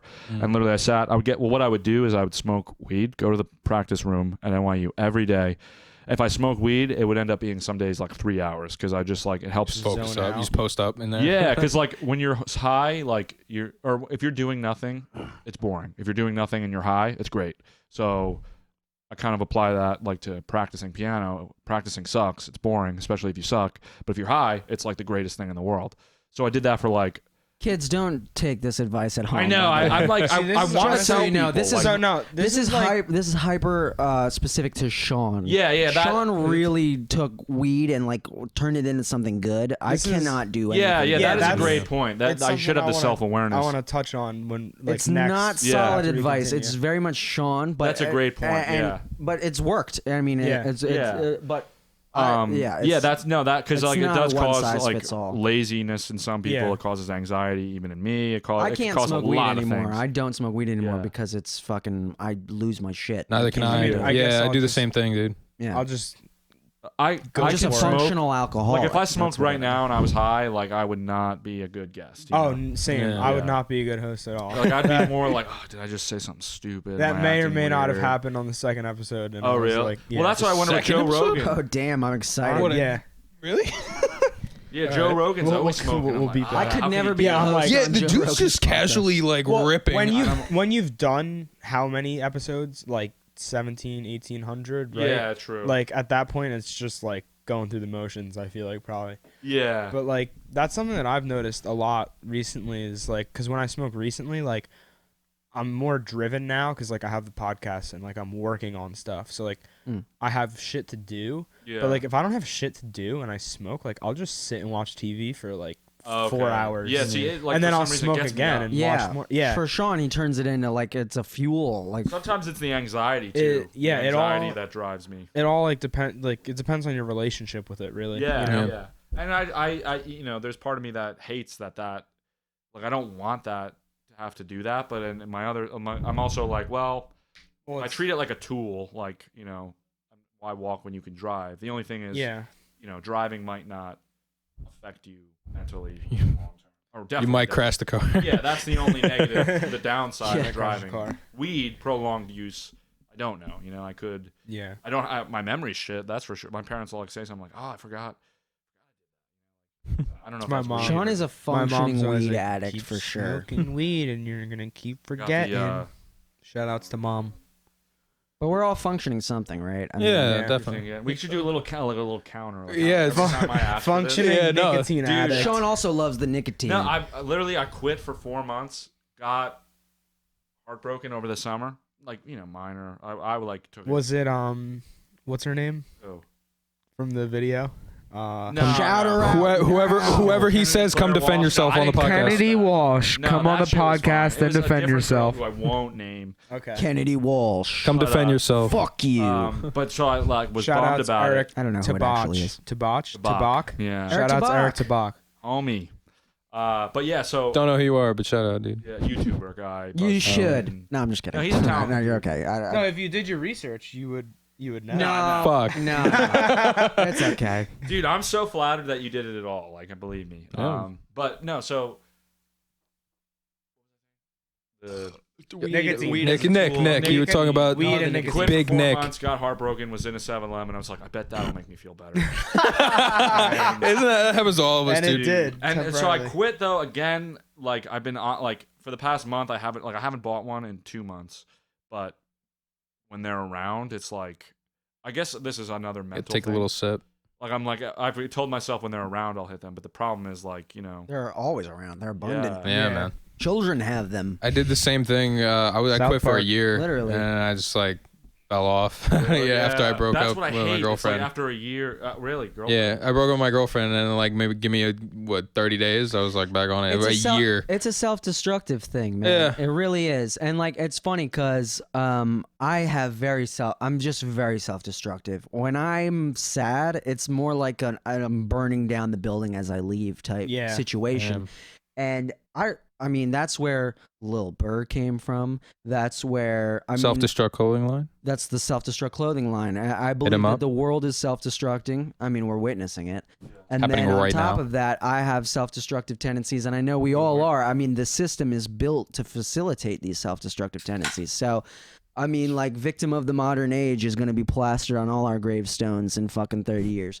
But Those are sick lyrics, dude. thanks, man. Oh Write God, I that wish I down. could write them, but I can't. No, it's like, but I'm just like, yeah, that's the whole idea behind it. I mean, when I was, He won't. Do yeah, it. You give him the pen. He's like, but like when I was in my worst That's so state, self-destructive. when I was in my worst state, I was like waking up, cracking a beer or something, or like an fucking IPA at fucking what 7 a.m. and because At least you were waking up at 7 a.m. I was waking up at 7 a.m. because I was also working at Whole Foods, Oh, and jeez. I was like conditioned to like crack because I was waking up at like 4 a.m. for Whole Foods, so 7 a.m. was like later in the day for me, and I'd wake up, take Xans because my manager had like a prescription at the Oh, time. jeez. Yeah, because I was in the music thing for a second there. I was like, you heard from him ever? no, and I'm scared, dude. I have like a Suge Knight manager, bro. Oh, God. no! Holy What's Suge shit! Knight? What Suge Knight do? Suge Knight, it was Tupac's manager. Yeah, Death Row Records, dude. Okay. And he was like straight gangster. Suge and Knight Oh. probably Yeah, my man killed- was he fucked sketch, with dude. Probably the, killed Tupac. Straight Outta Compton boys. No, I think you're thinking of Biggie. Everyone speculates he was Look, behind either Biggie. way, I don't. Whatever. Suge Knight was All I'm saying is my NWA. yeah, or was he? No, I Suge mean no. He was NWA.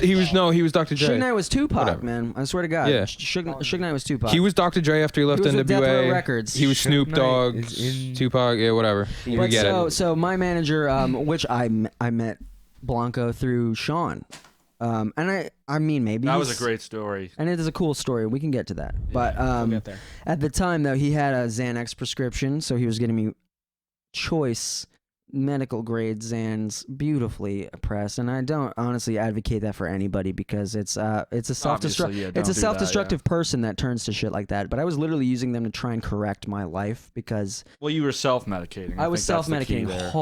hard, and I'm not gonna lie, like I'm like God, like sometimes I'm just like I could go for a fucking Xan right now because it's just like that would just like put everything down and I get to fucking chill for like literally the next 24 hours. I'm gonna wake up in a stupor the next day. So, Yeah.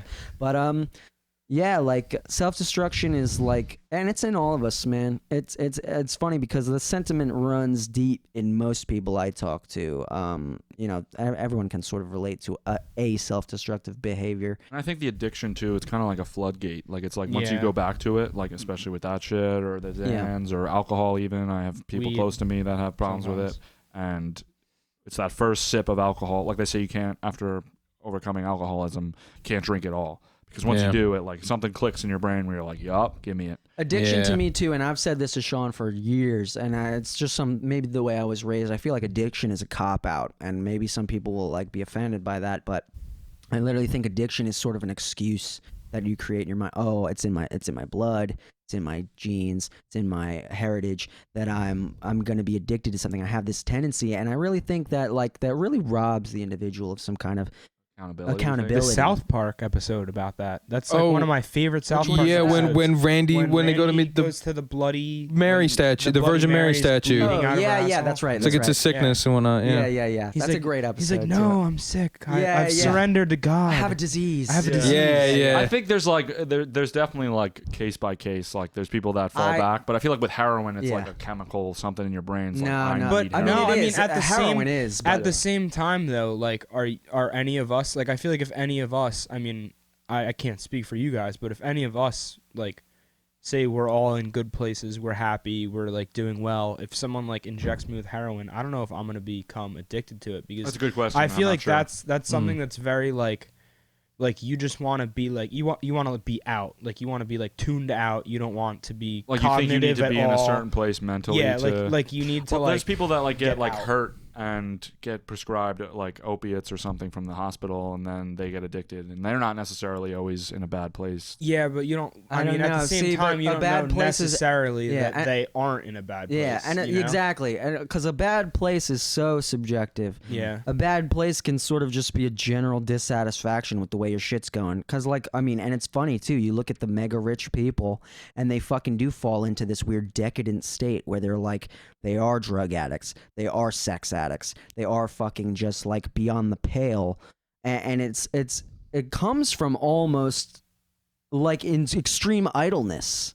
You know, it comes from this, like, I have everything, and it doesn't fill this want inside of me. And it's like, I feel like there's deeper states of depravity that stem from that. You know, you sort of invite it.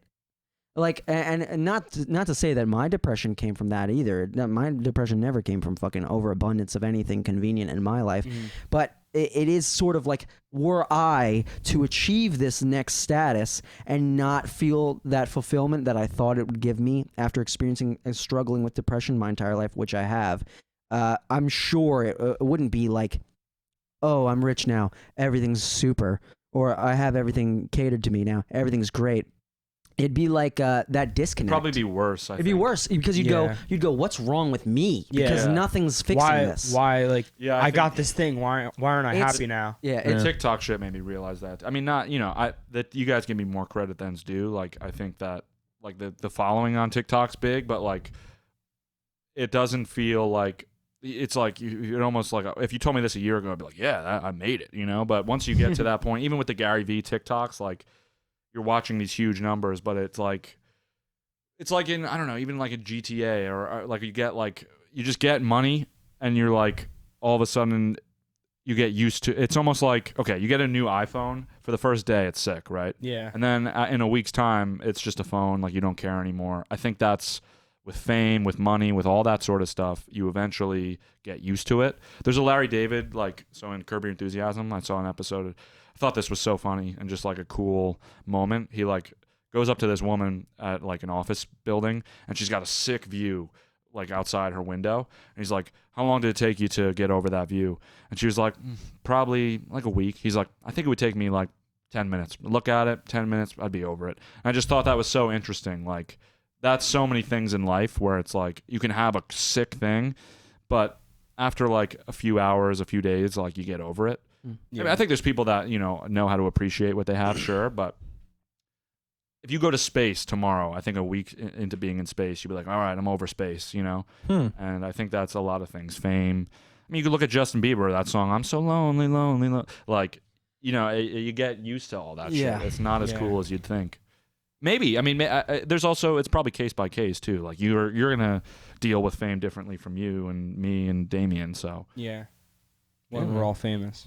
right, gonna happen. when it's only a matter of time. Matter of time. Yeah. So I wanted to talk about, because we were obviously been talking about like stuff like depression. So something like motivation. Because Damien, you were saying earlier that you reference yourself as like a lazy person and stuff, but both of you are like multifaceted creators, whether it be comedy, writing, filmmaking, music, whatever it is. How do you find motivation to do whichever one of those things that you may do? I'd rather hear Sean's answer on that because I'm still I don't. I'm like motivation and I would not diagnose myself or try to because I refuse to see therapists and shit like that because I just have this probably debilitating like sort of opinion that I don't want somebody to attempt to like tell me the answer or give me some kind of solution to it, but like I just have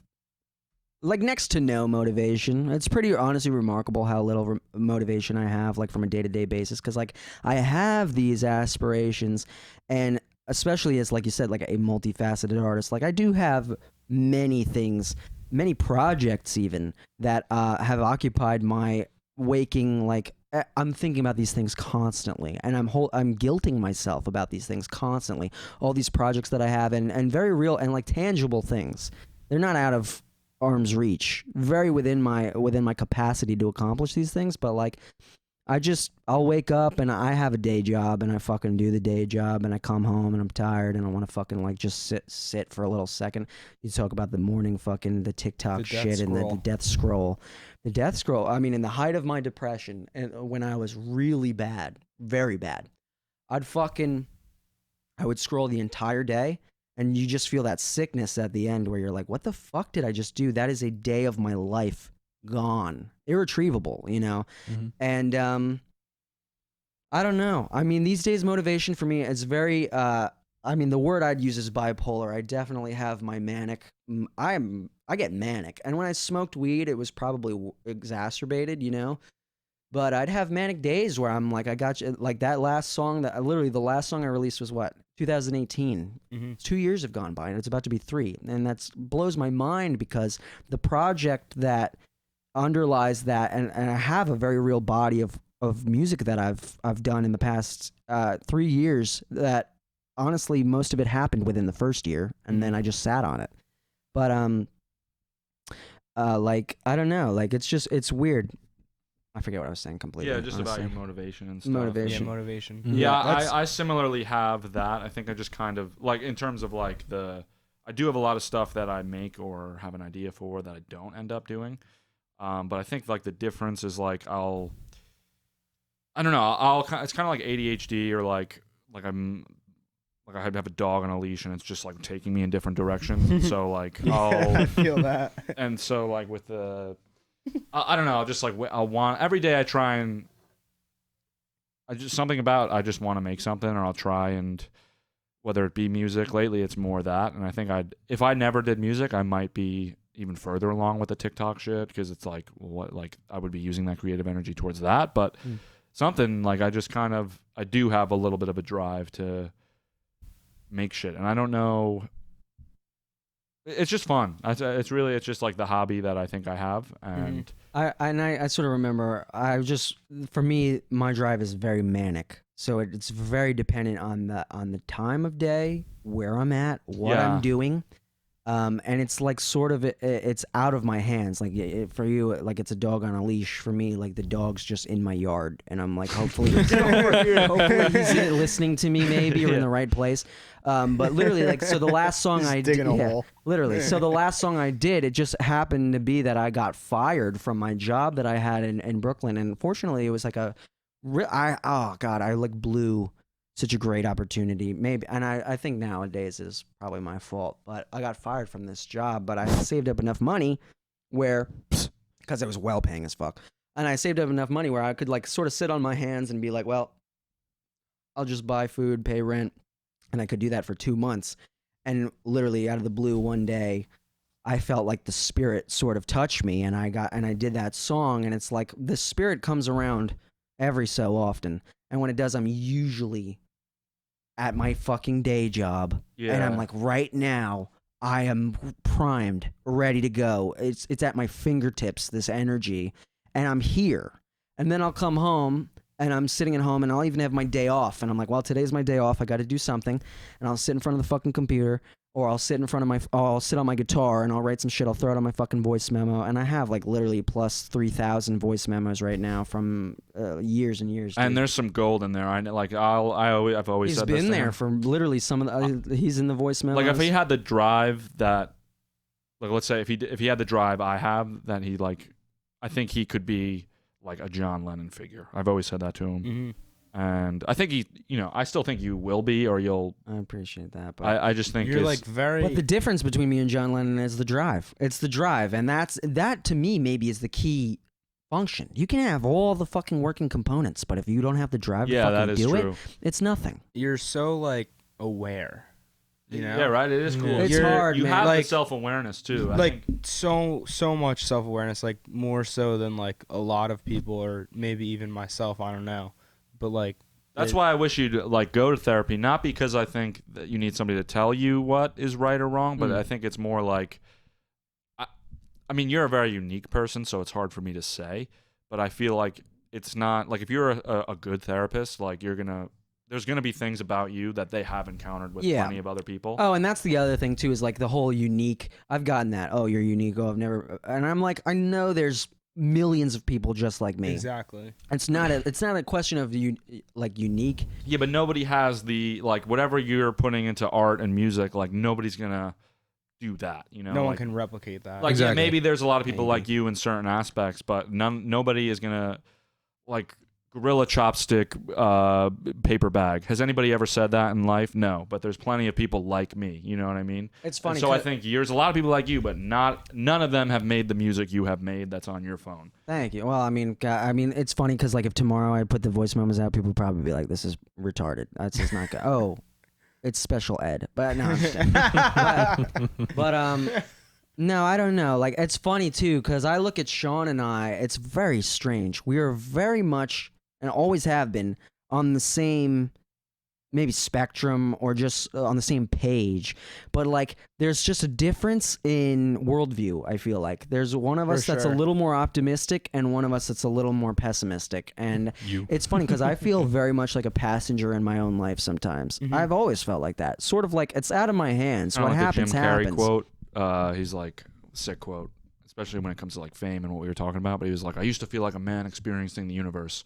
Now I feel like the universe experiencing a man." Yeah, Because he's like this famous, like he's just like a yeah. brand. Dude, like, he is so fucking balls Wild. deep into psychedelics and like. I being do- Wild, now. And the I Illuminati. think it's that No, I'm fame, just dude. I think when you get to that level, it's like if you're Justin Bieber, dude, like you become like a product, and you're like, wait, like it's just like it's like okay, if you were to, I don't okay, so if you know how people say maybe we live in a virtual reality. If I was Justin Bieber, I would probably believe that so much more. I'd be like, why me? Why am I Justin? We always said that. Yeah. We always said that. Like the fear was like we would attain our and dreams then be like, and oh be shit. robbed of the significance of attaining them because when we got them, it's like, well, it almost seemed like scripted. Like it's like, oh, we're not Yeah, here. exactly. We're not here by product of our significance, but more so Fate or it's like, just that's the how it virtual is. reality This or is the game we're playing. Yeah. We're in an arcade somewhere, like in Rick and Morty, like in that Rick Yeah. and Morty. Oh, yeah. We said that pre Rick and Morty, by the way. we I'm not- did, yeah. But in the carpet store. sort of just like we're like at the arcade, like, oh, I'm playing Sean. Oh, I'm Yeah. playing Damien. But- I'm playing Jack. Yeah. Tucker, I said that to Tucker one time. Shout out Tucker, close friend. Shout from out school. Tucker Garborg. What a talented. He's one of the most talented people I know. Such What's, a dude. do we love know the Tucker. Instagram tag?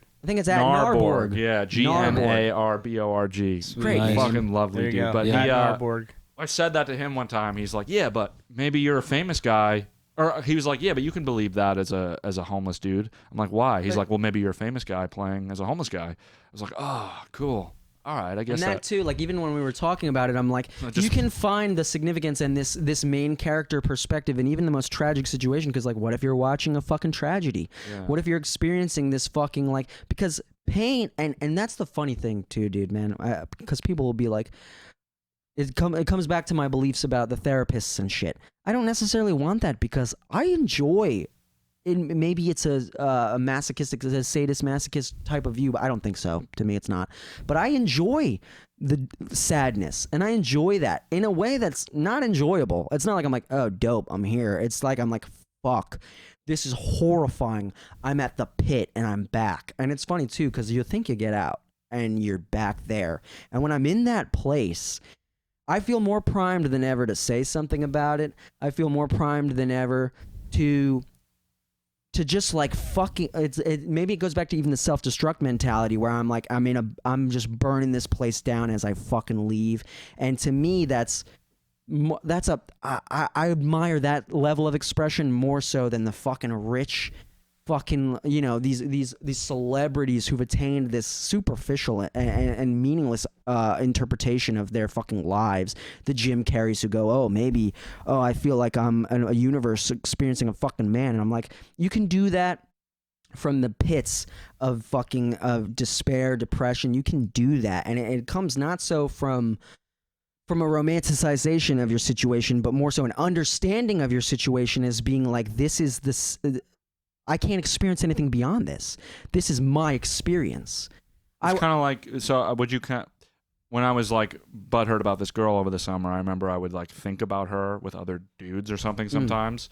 And I was like, why am I doing this? And the best way I could explain it was like, you ever have like a toothache and you like press on it? Yeah, I know what you're talking about. It's almost like you're pressing on the toothache. Yeah, you're like, yeah, pain. Like, and you can almost... that's a good analogy. Yeah. Would you say it's like that or... I don't know. I know the feeling you're talking about. Yeah. I don't think it's the same thing. At least for me, I can't speak for other people, and obviously, like I'm speaking from this fucking seat, and many people are like, "Oh, I kind of get half of what he's saying, but half of it." Yeah. So maybe, but for me, it's more so like the ability to just be like, I'm watching a tragedy. I'm watching this drama unfold, and like... Oh, so that's what you mean by being a passenger. You're almost watching. I'm almost watching it, and it's funny. A lot of the biggest changes in my life have happened of no accord of my own doing, especially as someone, like I said, who's so unmotivated. I'm waiting for this guy to fucking like carry the ship right now, and it's almost odd in a sense because we're so similar.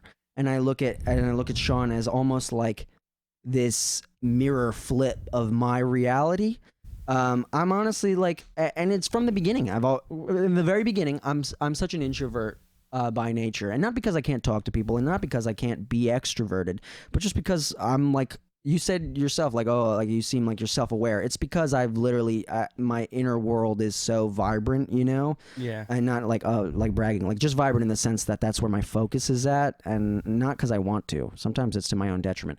But Sean would always introduce me to all of our friends, Rob Ruggiero, Tyler Ventola. I was kind of like. Tyler was more... I knew Tyler, and I found interest in Tyler. A lot of the times, honestly, I don't talk to people because I just don't find an interest, and not anything personal. It's just like in my life, I'm like, I try to dedicate my time to where I want to dedicate it, you know? But Sean was always somebody that attracted people, like, and like, I think that like it goes back to what I was saying about the TikTok shit, like his charisma and shit like that. He's got this magnetic ability, and it's funny because we're like, at the same time as we're like very similar, we're like polar opposites. So I don't know. I always sort of was like, I am along for the ride in a lot of ways, and who knows where I'll get off? Who knows where my stop is? You know. But hopefully, I long for the day where I take the reins and I feel in control of what's going on. But like, cool shit happens, man. Cool shit. Damn, dude. That's everything you just said was fucking badass, bro. Yeah. Deadass. Yeah. So Thank you, shout out Right? to I'm that. sitting here like, just You like just- a you just, poet, like, right? That's what I'm saying. open that shit up for us. Dude. This is I felt so, like, cathartic listening to you, bro. That Yeah. was sick. I feel cathartic doing this. This is fun, man. Yeah, right. it's like it's like a little group. Do you know therapy, how many you know? conversations Sean and I have had like this off camera? dude? I know, Yeah. and it sucks because we'll be like, damn, I wish that was like... Our deepest shit was when we were in 8th grade. That's what we clicked on. Was we'd be like, "Have you ever thought about this?" And I'd be I like, remember I texted you at a funeral, like, you ever enjoy funerals? Like, and I'm like, yeah, I do know what you mean. It's just like, just something about looking at the body and knowing, like, it's just some weird... it's gone. Yeah. It's like this. Yeah. It's an object at that point. Yeah, And and it it's just like that's not them anymore. It's just their so many reasons why, and it's just like what we're doing now, this deep talking and thinking. That's what is provoked at a funeral. So, but I remember that was one of the things where I was like, dude, you might think I'm weird about this. yeah. And you were like, dude, I thought, yeah. It always felt like a risk, especially in the beginning, because I'm like, I That's- don't know where he's at. yeah. I mean, mean, because we're that's- clicking on all this other stuff. I don't want to blow it. It's like when you're dating, man. Yeah. You know, and Yeah, you yeah. meet that chick and you're like, I don't want to be like that weird guy right Yeah, now, but I yeah. want to express something. Yeah, friendship is like very similar. It's just Yeah, it's building the a relationship. dawn It's of a dope always- bromance, dude. Yeah. Yeah, It's just social bromances are interaction sick, is bro. just taking risks, really. But Yours so now? yeah. Make them mark. Can I? Yeah, pass it around. we'll get a score going. I actually, Dude, I gotta go to I'll, the bathroom. I'll get a little ting.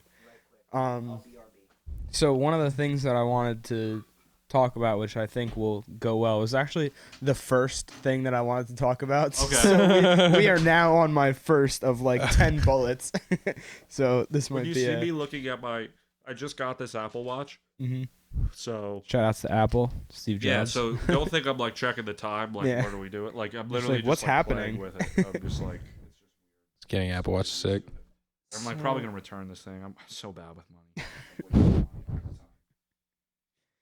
You got But that so- TikTok flow though. Yeah, you got the I TikTok made no clap. money off it yet. I've had offers, but it's like I'm so like stressed about posting, which sucks because in the beginning, the reason I did well was because I was like having fun with it. Mm-hmm. I was like just in my room, like, what up, guys? Like, because it's kids, Dude, so it makes me laugh more yeah. when I think about it being kids. I'm like, you need to quit school right now. I buried a treasure chest. Like I remember I did that. Didn't get a lot of views. And now I like if I don't get a lot of views, I'm like, it must be garbage. But like I look back at that stuff, I have people text me like, oh, that one was funny. Like I wish that did better. Mm-hmm. And so with the money thing, I've had people offer like, oh, you could do a sponsored thing, but it's like it's so hard for me to post anything. Like a sponsored thing would be so hard for me. Like Yeah. Splice, do you know Splice? I've heard of it. It's like Splice the like sound Serum? bank. Yeah. Oh. You can get like Yeah, they have different sound. sounds for Ableton and stuff. Oh, right, and, like, right, drag them right. into- I have So they were gonna membership. do something. I was like, sick, a music sponsor. I can make a song. I just couldn't think anything. Couldn't make anything. So I just like gave up on it. But So now that you're back, I feel like it is a little. Oh, he's out. Never mind. He's actually leaving. So- too, I lost. No, yeah, let me get the subject. now that you're back, I wanted to talk a little bit about like mentality, but before I wanted to go in that, I kind of wanted to go into my own like experience with depression a little bit because I want to Okay. see if you like can relate to it because Yeah, I yeah. see a lot of myself in you. Right. I mean, we see it's such a universal kind of feeling too. You know, Yeah. we all do. I get depressed too. Like, know, I yeah. know I don't like there's different levels, but and I know what you mean by the enjoying of the depression. Sometimes I'll like because I think it's because I know that I'll be out of it. There's times where I'll almost enjoy it, like in a weird way. Yeah. But then, It's- like the TikTok definitely exacerbates. Yeah, that it's shit, fucked too. because for me, it's like coming home. Like I literally am like, I didn't think I'd be back in that place, but When you're that's happy- that's the one constant, honestly, that I've had in my entire fucking life is that place. You know, Like your But I- But when you're your happy, you parents feel like you'll or- never be there again, right? Well, like, cause my parents divorced when I was like 3 months old, right? So, I mean, my life was all about moving back and forth. My father, and between my mom and my dad, like the first like 8 years of my life, I had like something like 7 moves per home. Damn. Because they were Wow. trying to situate. You know what I Yeah, mean? Like yeah. I was unplanned, so the whole thing was like kind of. It was a juggling act, right? And I'm the fucking ball, you know what I mean? So a Yeah. lot of my life was very unpredictable, but the one thing that honestly was always constant was this thing that I struggled with. But like, go on, so like I you, thought you were gonna say Sean for a second. yeah, it was this thing I struggled with, Yeah. bro. Fucking cancerous tumor. Fucking No, I'm just baggage. no, it was fucking. It's my depression, man. Yeah. Like it's funny, man, because like you think you get out of it, and you think like, I don't know what decisions I've made to get to this point in my life, but it's going great. I'm happy. I'm good. I have no excuses to go there, and I don't feel legitimized by trying to. I'm in a better place. Mm-hmm. And then one day you're like, fuck. I'm there. I'm like, here's the door. And I don't see anything. There's no other options. This Mhm. is where I'm going. And then when I'm there, I'm like, I'm here, but it's almost a relief because I feel the genesis of like the next idea, the next project, the next thing. I'm like, at the very least, I know on the come up out of this hell that I'm entering I'm gonna have some kind of pearl to take with me. I'm gonna have Exactly. something to give to people that maybe they'll pay attention to what the fuck I'm saying for like maybe a half of a second. Mhm. Honestly, I wish it was more frequent, and it's like it sounds selfish. It sounds it sounds almost disingenuous. I fucking like we were saying. I hate fucking Billie Eilish for the fact that she's selling depression as a 17-year-old girl whose parents are Hollywood stars. Her fucking father's in Iron Man, like well before she was even 16 years old. Was he? Yeah, literally. Who was he? Look it up. He's like they're just like Hollywood guys. It's not like he was like the main dude, but they're actors. He was just like an extra in there? Yeah, he's I do agree not an that, extra, like, but he's like got like a small role in it. But like, he's just a dude in there. Yeah. bottom line is Billie Eilish was well fucking fed, and her parents were together, and they fucking love each other, and they got this loving family. And I'm like, and then she turns around and is like, I want to end me, and I'm like, no, you don't. But you do you don't. think that does that not discredit the idea that maybe anybody could be depressed? And Yeah, and that's what I'm- And it goes I back to was what I about was to even saying, and say that it's for a second. legitimate. I'm not saying no, not anyone can be depressed.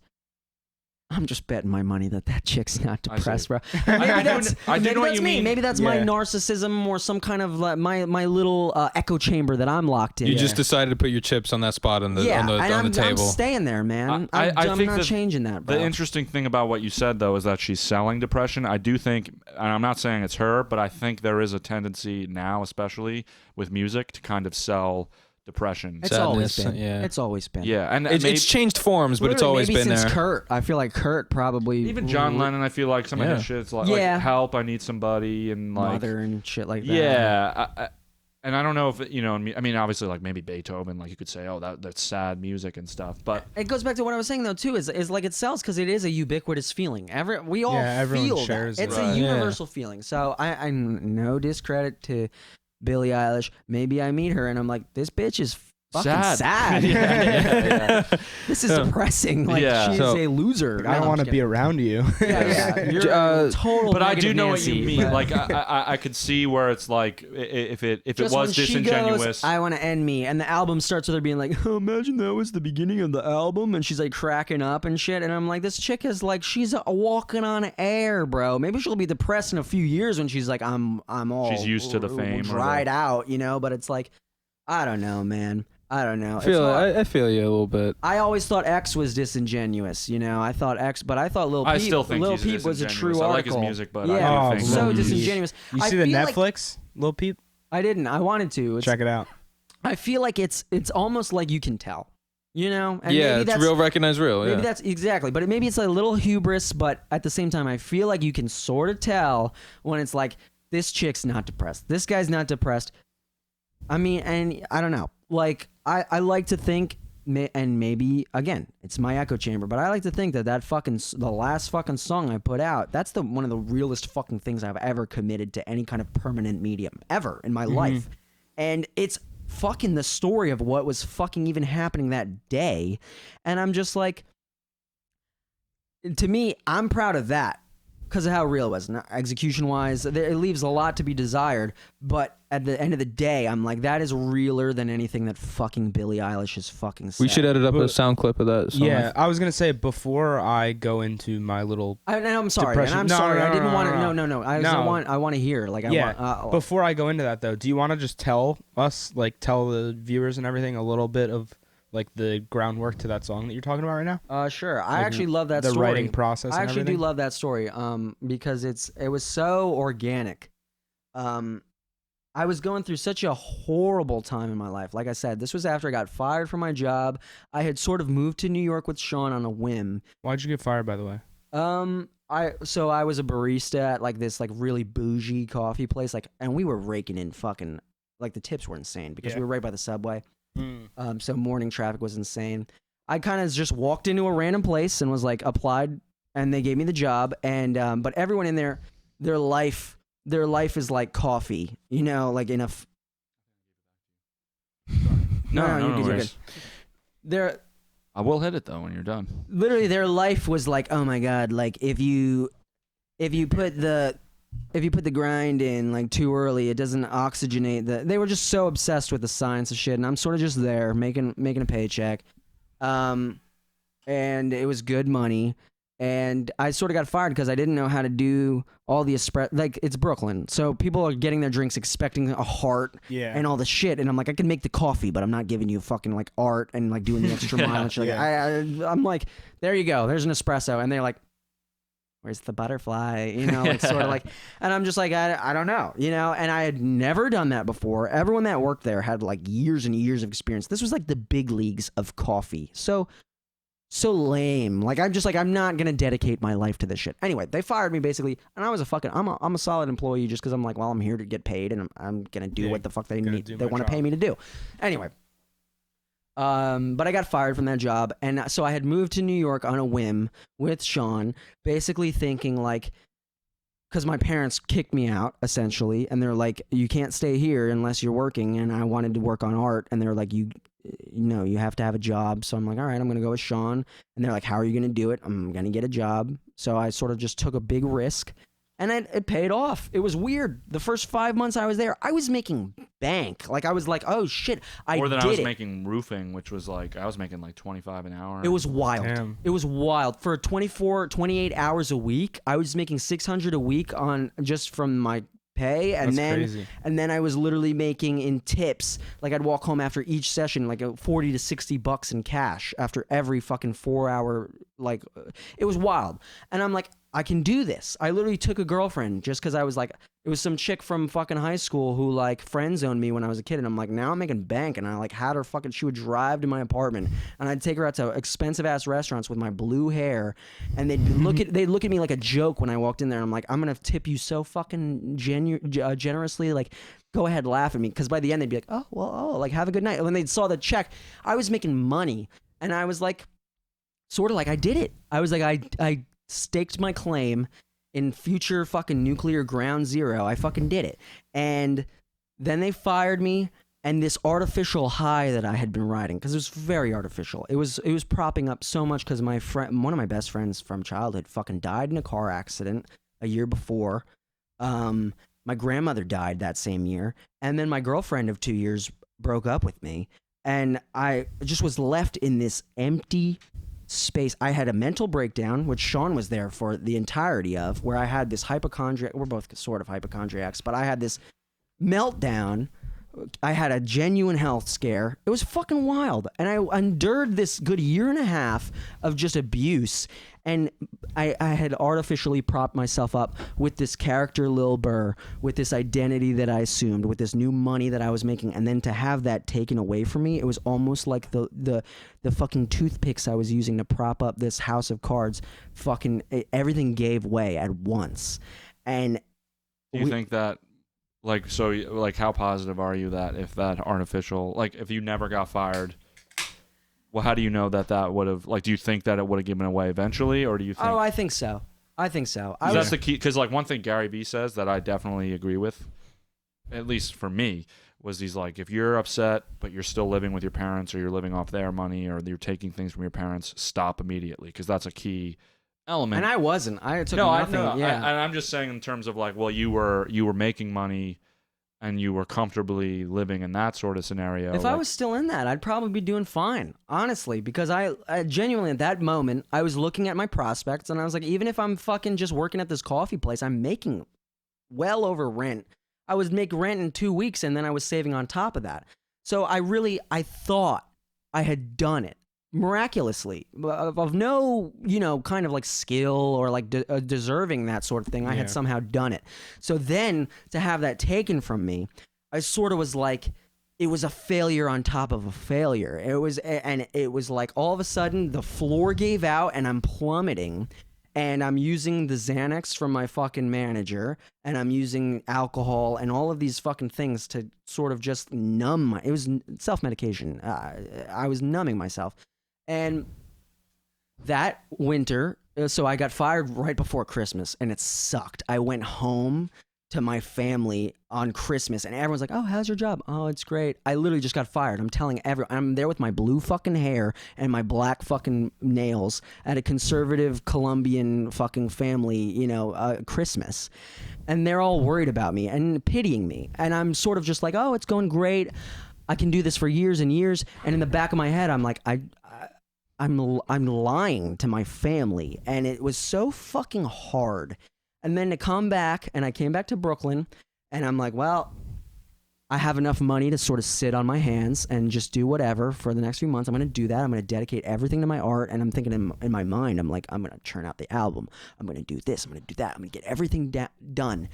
And meanwhile, I know that's a lie because of who I am. And meanwhile, I'm sort of just rotting. So, and taking Xanax every day. I mean, we would hang out, and I'd black out by 11. Xanax is scary, dude. I did it once. Yeah. Well, I did it Like, I mean, I did it like on a plane once, just because like I was actually scared for the plane. But Half a Xan. but the one time we did it in maybe not. college, like it was like the only real time I did it. Like I remember we took it on 14th Street. Woke up the next day in bed, and like I was like, "Gee, what happened?" Like I have no idea. It wasn't even fun. Like I don't. Yeah, I don't know what we did. Mm-hmm. I was literally using it to black out. Like I was like, I'm gonna black out and I'm gonna forget today and I'm gonna forget the day before and it's gonna just be a fucking not even a memory because I wouldn't remember what happened. We would hang out whole days and I just have videos on my phone and I'm like, well, I guess that's what happened. And fucking, and so what happened was our power gave out in our shitty fucking $3,000 a month apartment that we had. Jeez. Well, that's what I had That's been. New York, right? Exactly. And I'm living in and you remember my room. I was living in a fucking milk carton shoebox of a fucking room. Yeah, he was. I had the worst room in the apartment because it was the cheapest, but it was $990 a month. So that was the cheapest room. Yeah. And fucking, and after That's Brooklyn, utilities and too? everything was $1,000. Brooklyn? So, literally, yeah. And so I'm in that fucking shoebox. We lose power. They're like, well, nothing we can really do, the landlords. So they gave us space heaters in our fucking, and because the pipes froze, and our apartment is literally, and this was, it was a white winter in fucking, it was in New York, in Brooklyn. It was blizzard outside. And what happened was, I did the guitar, I did the bass, I did the drums for that song, and I was kind of like just freestyling in my room, and we had upstairs neighbors, and they'd have people over, and they're moving the chairs all the fucking time, and I'm trying to record, and I'm an angry person, probably because I'm like, what, 5'7", so I'm a little on the angry side, right? I'm 5'5.5", so Yeah. shut the fuck up. Oh shit! You're shorter than me. I didn't even know that. Anyway, Yeah. that's all good. Oh fuck you. Yeah. No, shorty. No, I'm just kidding. No, a total joke. Anyway, but so I prefer shoddy. I'm an aggressive. And in Brooklyn, and when New York was not the place for me, dude. I felt so caged in, and I'm like, any day I'm gonna fucking snap. It was not good. It's not healthy. I'd literally get like my heart beating out of my chest, right? Anyway, so I'm struggling with people up and down and all sides, and I'm trying to record something. And what happened was the girl, was my friend Nadia, who's awesome. She doesn't like me anymore because of my political views, but I still love Nadia. She's great. She's a great girl. But she would dye my hair. She would do the blue hair for me. She's the girl that did the blue hair. Oh shit. And so that night, I sort of just hung out with her. We went, or that day actually, it was the day after I recorded all the guitar, the track. I recorded the track for Lil Burr, and then the next day we went and got drinks, and I just had a whole heart to heart with her, where I was sort of like, I'm like, I want to die in my sleep, but I keep waking up, and I just feel like I'm fucking, this is it, like this is the end here. And I had this whole thing, and you know, she's a great girl, and she was just there for me, and I was a good sounding board for all that, and just listened. And literally the next day, I stood in front of the microphone, and it was like fucking below freezing in our apartment. I can't feel my toes. I ran a hot bath so I could keep going and dunking my feet in the bath to regain feeling in my toes. I had like 3 pairs of socks on. Jeez. And I wrote this, and I didn't write it, dude. I literally improvised the entire first verse, and the first line of the chorus was all one take improv. And I was like, I said it, and I said the last line, and I had this catharsis where I was like, that's everything that I feel. It just came out of me. It's everything I've been saying and everything I've been thinking. And it was there. And I literally went, fuck. And I kind of got that. You get that dopamine. And I was like, it's like the serotonin I've been waiting for, you know? And I pulled open notes. I wrote the rest of the chorus, and I freestyled the second verse. And I spent the rest of the day. And mind you, I'm on Xans, I'm fucked up, and I just was like, it was this weird eye of the storm kind of moment. I had all this clarity, and it came out of me. And that night we had Eli and Iggy over, and I went into your room after I did it, and I played it for you guys on the TV, and I just felt like I was like, wow, man, I can do this. And it was weird too, because after that, my manager because he had been my manager sort of, and he was like, now you're ready. And he took that song to this guy at Universal. He managed Alicia Cara, who won the Best New Artist Grammy or whatever. I didn't know her. I didn't know who she was. My mom actually knew who she was. I didn't know who she was. But Shout out to Lessa Cara. took it to her. I went to this big studio in New York, and it was weird. And I had this whole weird moment where all of a sudden, like, kind of the scruples of my effort sort of came back, and all of a sudden, this guy was like, "I'm going to be your A&R. I'm going to help you like become an artist." And there was a legit ass studio in Manhattan. It was so wild and weird, and like surreal. But I choked big time, and honestly, like I'm in such a good place now. I took such a long hiatus from music, not even intentionally, because I was actively making art and making music the entire time, but at the same time, nothing ever met my standard to put out there. But I took this big hiatus, and I'm in a better place now. But like I said, there's that constant. You have that constant sort of feeling where I'm like, it's great. The grass is always greener, you know. There's always something that you're, and that's, I think it goes back to what we were talking about, like these celebrities who achieve this sort of social ideal. It doesn't fill that space, you know.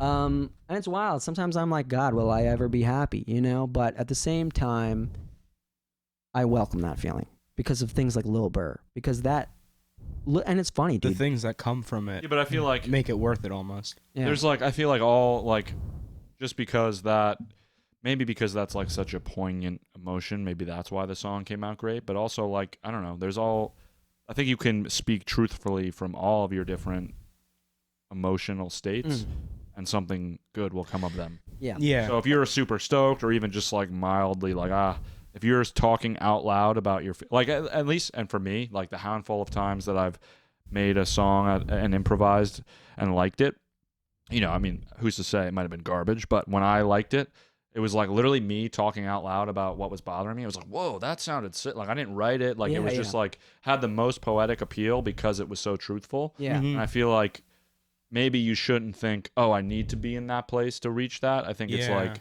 just choose to speak truthfully in any state that you are in. That might be my not Achilles. That might be my Achilles heel in that I think I like self-disparage when I feel good. Yeah. Yeah. I'm like, oh, this art came from a good place. This art came from a positive place.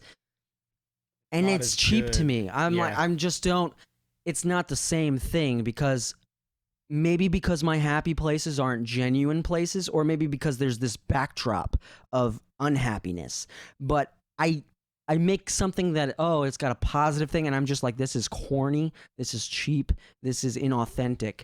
And it sucks because I'll get in a good place, and then everything I make from that good place, I'm like, this is fucking garbage, and I don't respect it. Well, I mean, respect it. It's like a respect thing. I'm like, this look at Congratulations by Post Malone. Like that came from a great place where he's just like self-recognizing his accomplishments and whatnot, and that song is fucking fire. That's not to discredit happy as shit, because I love the Beatles, and like so many of their songs are from optimistic, resounding places. I'm not disparaging that. I'm saying more so from me. When I do it, I dislike it. Do you think? Yeah, but I've always said this. And that's not even to say it's ample, because to me, art is more ample when I'm not in a good place. But when it comes from a positive place, it's so corny to me. And I'll write love songs about the girl that I'm with, and they're genuine songs. And I'm like, wow, they capture really something unique or something relatable even in that moment. But I'm just like, I don't know though. Like, it doesn't hit me the same.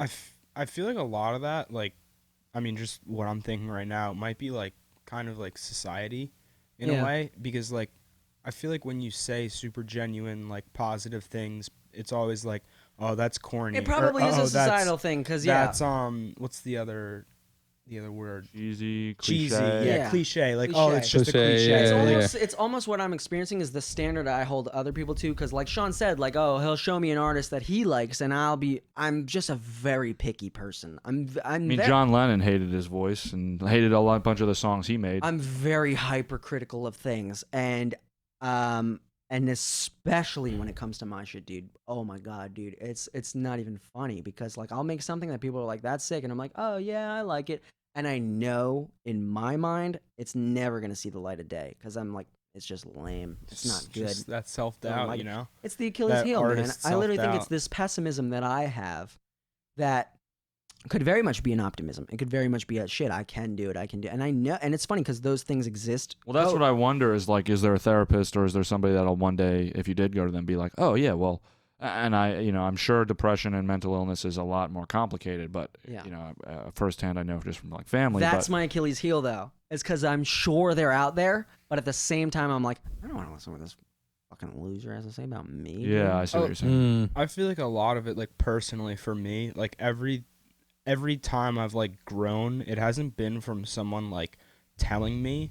It's been from like a self-realization. Like my parents would like tell me shit all the time, be like, "You're an awful drunk. Like you shouldn't drink so much." And I'm like, fuck you, yeah, Mom. I know. Yeah, Like, yeah, fuck you need to whatever. realize it yourself. And You then, can lead a Wow. horse to water, but you can't make it drink. And then like, That's I it, like, man.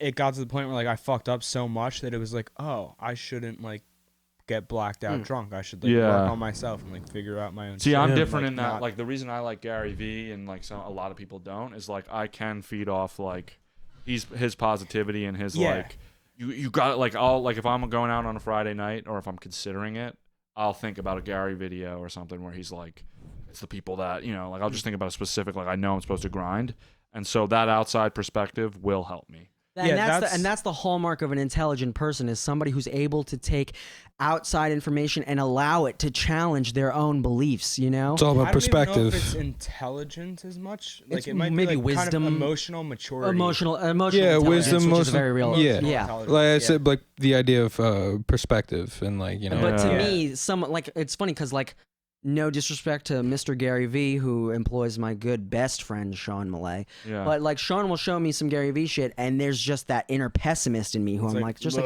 shut up, dude. Like I Yeah. don't, I I think- don't. It's almost like I'm just not receptive to that, but.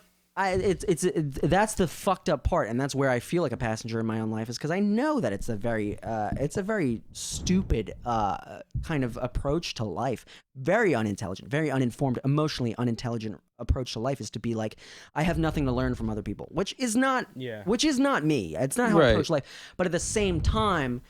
There's two people. There's the dude that's like in here that's observing all of this, and then there's the dude that's living all of this, and the dude that's living all of this is not as emotionally intelligent as the dude observing this. I can see where I fucking shoot myself in the foot, but at the same time the dude who's stubborn goes, Keep shooting yourself. shoot myself in the foot, bro. Yeah, I'm not that's- feeling it. Watch I'm me. angry. I don't give a fuck. Yeah, That's man. crazy. I'm just like you. I do the same thing Yeah. where like so many people do, which is Yeah. it's the hardest part. like I've seen a lot of Gary Vee's stuff, and like just because I don't necessarily agree with what he's saying, I give the dude props because I'm like he's got the gusto. He's got like that like Yeah. optimism that I feel like I can take something from just how he's like going like trucking through life Yeah. and stuff like that. Even with like I don't know, I hate to say it, but like a dude like Joel Osteen and like, but I won't. My mom loves him. My mom does too Yeah, a lot, yeah. and I'm not gonna say any of my opinions about that dude. yeah, don't. Let's But- not get into religion on the podcast. But Christ. the dude's Religion. but the dude's got a form of optimism, regardless of what you believe of it.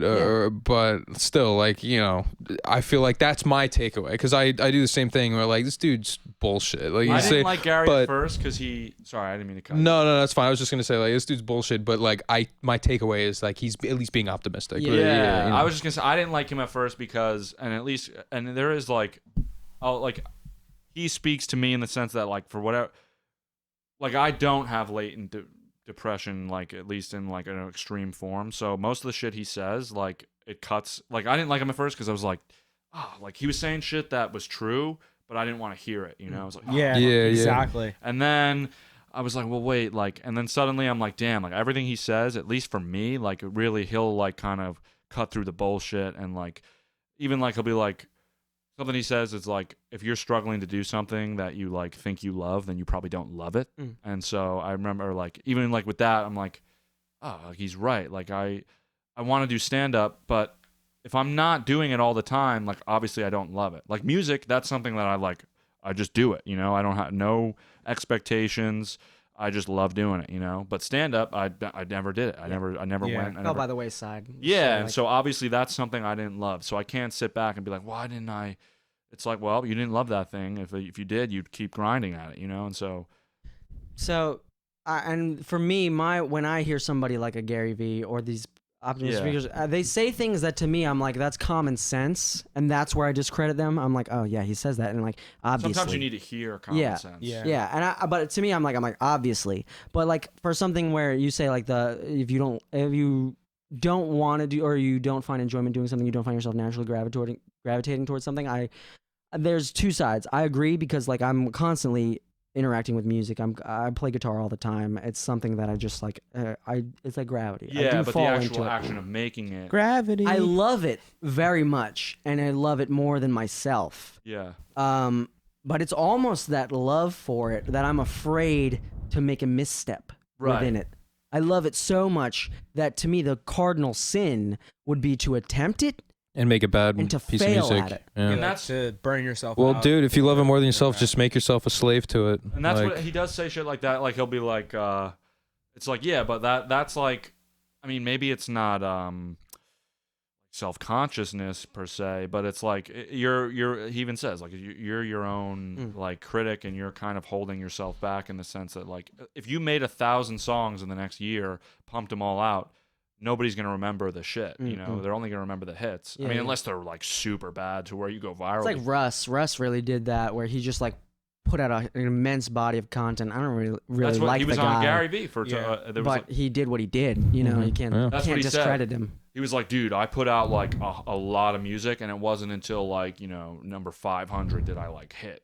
And so I think It's like, not. It's a logical approach to the whole thing. Yeah. It's like, it just makes sense. yeah. So, and I do agree, like Gary Vee, for example, like somebody I know close to me has depression really bad, and I know somebody was like, oh, do you think Gary could like talk some sense into them? I was like, no, because he's not somebody for depression. He's for somebody like me that has the ability and might slack because of laziness or a self-consciousness. But I don't think that if you're like somebody that's like has a chemical imbalance, he's not going to be able to talk. That's the other thing too, and that's a loaded concept, is the chemical imbalance. Yeah, the wiring of the brain and all that stuff. Like, Yeah, that's. We're still going. Yeah, we're still going. So I'll take that unless you're about to say something. No. I was gonna take I that had a- opportunity. Save us. I'll It pick seemed. I mean, we're just scratching the surface here, right? So I'm sure. Yeah. I'm not sure if it seems to me like your situation might be one of those more like chemical imbalance kind of things, but at the same time, I don't know. Like what I've realized from my depression that I've dealt with is like throughout school and like high school and college, I was like extremely, extremely depressed because I didn't know where I wanted to go with my life and what I wanted to do. And always in the back of my head, I was thinking about like what other people thought, like what my Right. family thought, like stuff like that. Like whenever they would ask how school was going, if school was going bad and I didn't know what I like wanted to do, I would just make some shit up and be like, yeah, it's like really good because like I wanted other people to think highly of me. But like recently I started to just like stop caring like almost completely about what other people think. And that has like brought so much like clarity. And, yeah, it's hard to happiness achieve that. It's almost impossible. I'm like, I hesitate to say it, but I mean, in the same vein of not giving a fuck what people think, like psychedelics kind of brought me to that point I've in had my that. life. Mushrooms, yeah. Yeah, mushrooms and LSD, but like it just got me. It got me to a point where it was like, wait, why do I care what my parents think about me? Like I love them, like I want them to be like proud of me and stuff, but like why am I gonna care what they think about the first couple podcasts if they listen, if in 200 or 300 like, Right. it's gonna blow up and I'm gonna be doing And even if huge it doesn't things for blow people. up, like you Even should if have it doesn't. still. Exactly. That's one of the things that I said in the first episode at the end. I was like, I don't care if no one's fucking listening to this right now. Like honestly, like Yeah. if like one person is listening right now, like I'd be at happy, this dude. point, I'd be happy. Like I'm just enjoying the conversation itself. Yeah. So like It feels I- good making stuff, dude. Yeah, I love exactly. making shit. Like it. So like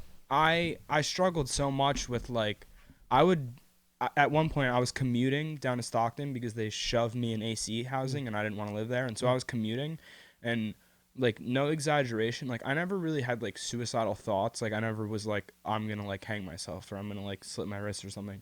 But I would be driving like 90 down the parkway and I'm like, if someone hits me, I don't give a fuck. Like if I like You're I've being had, okay with If it. I slide off the road because it's like raining and I'm driving erratically It's almost right now, like I you're don't like care. it's It's right like, in my whatever. it's right in my hands, man. Exactly.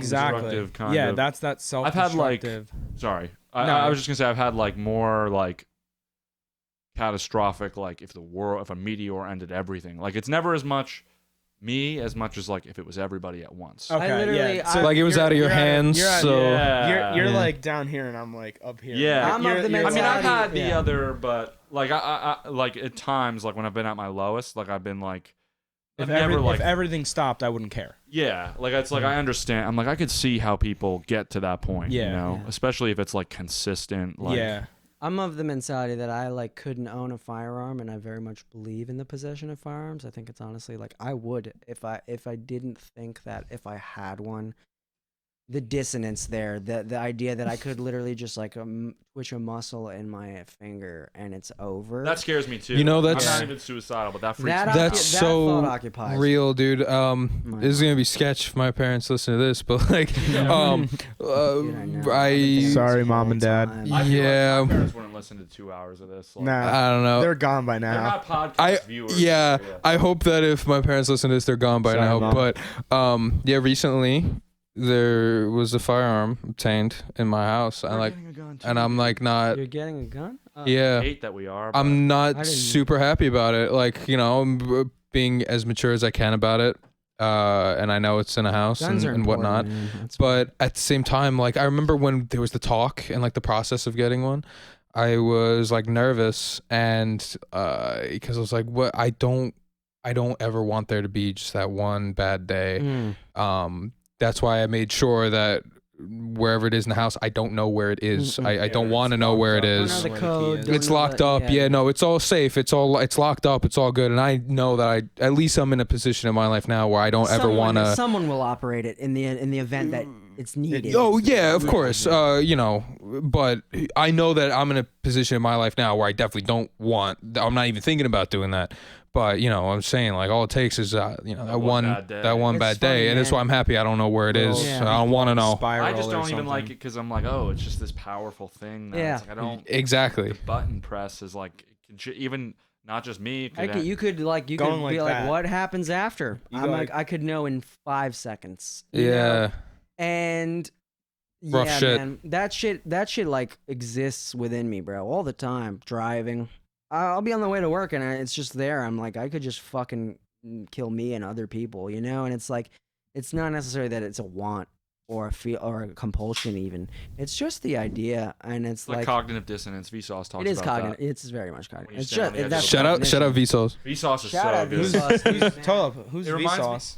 It's like this. You don't know what science- Vsauce is, dude, bro? the best science videos on the internet. Like, Interesting. he hasn't Dude's made also them in a while. fucking hilarious. Shout out to Is he Vsauce. still doing stuff? He hasn't made Vsauce in a while, I don't think, but they were great, dude. He actually, it's funny that he got brought up because I was thinking while we were talking about this, he did a video Michael where here. Michael, Yeah, Vsauce, Vsauce Michael. But there's a video where there's like an experiment where they put people in a room with a buzzer, and the buzzer shocks you. There's nothing else in the room.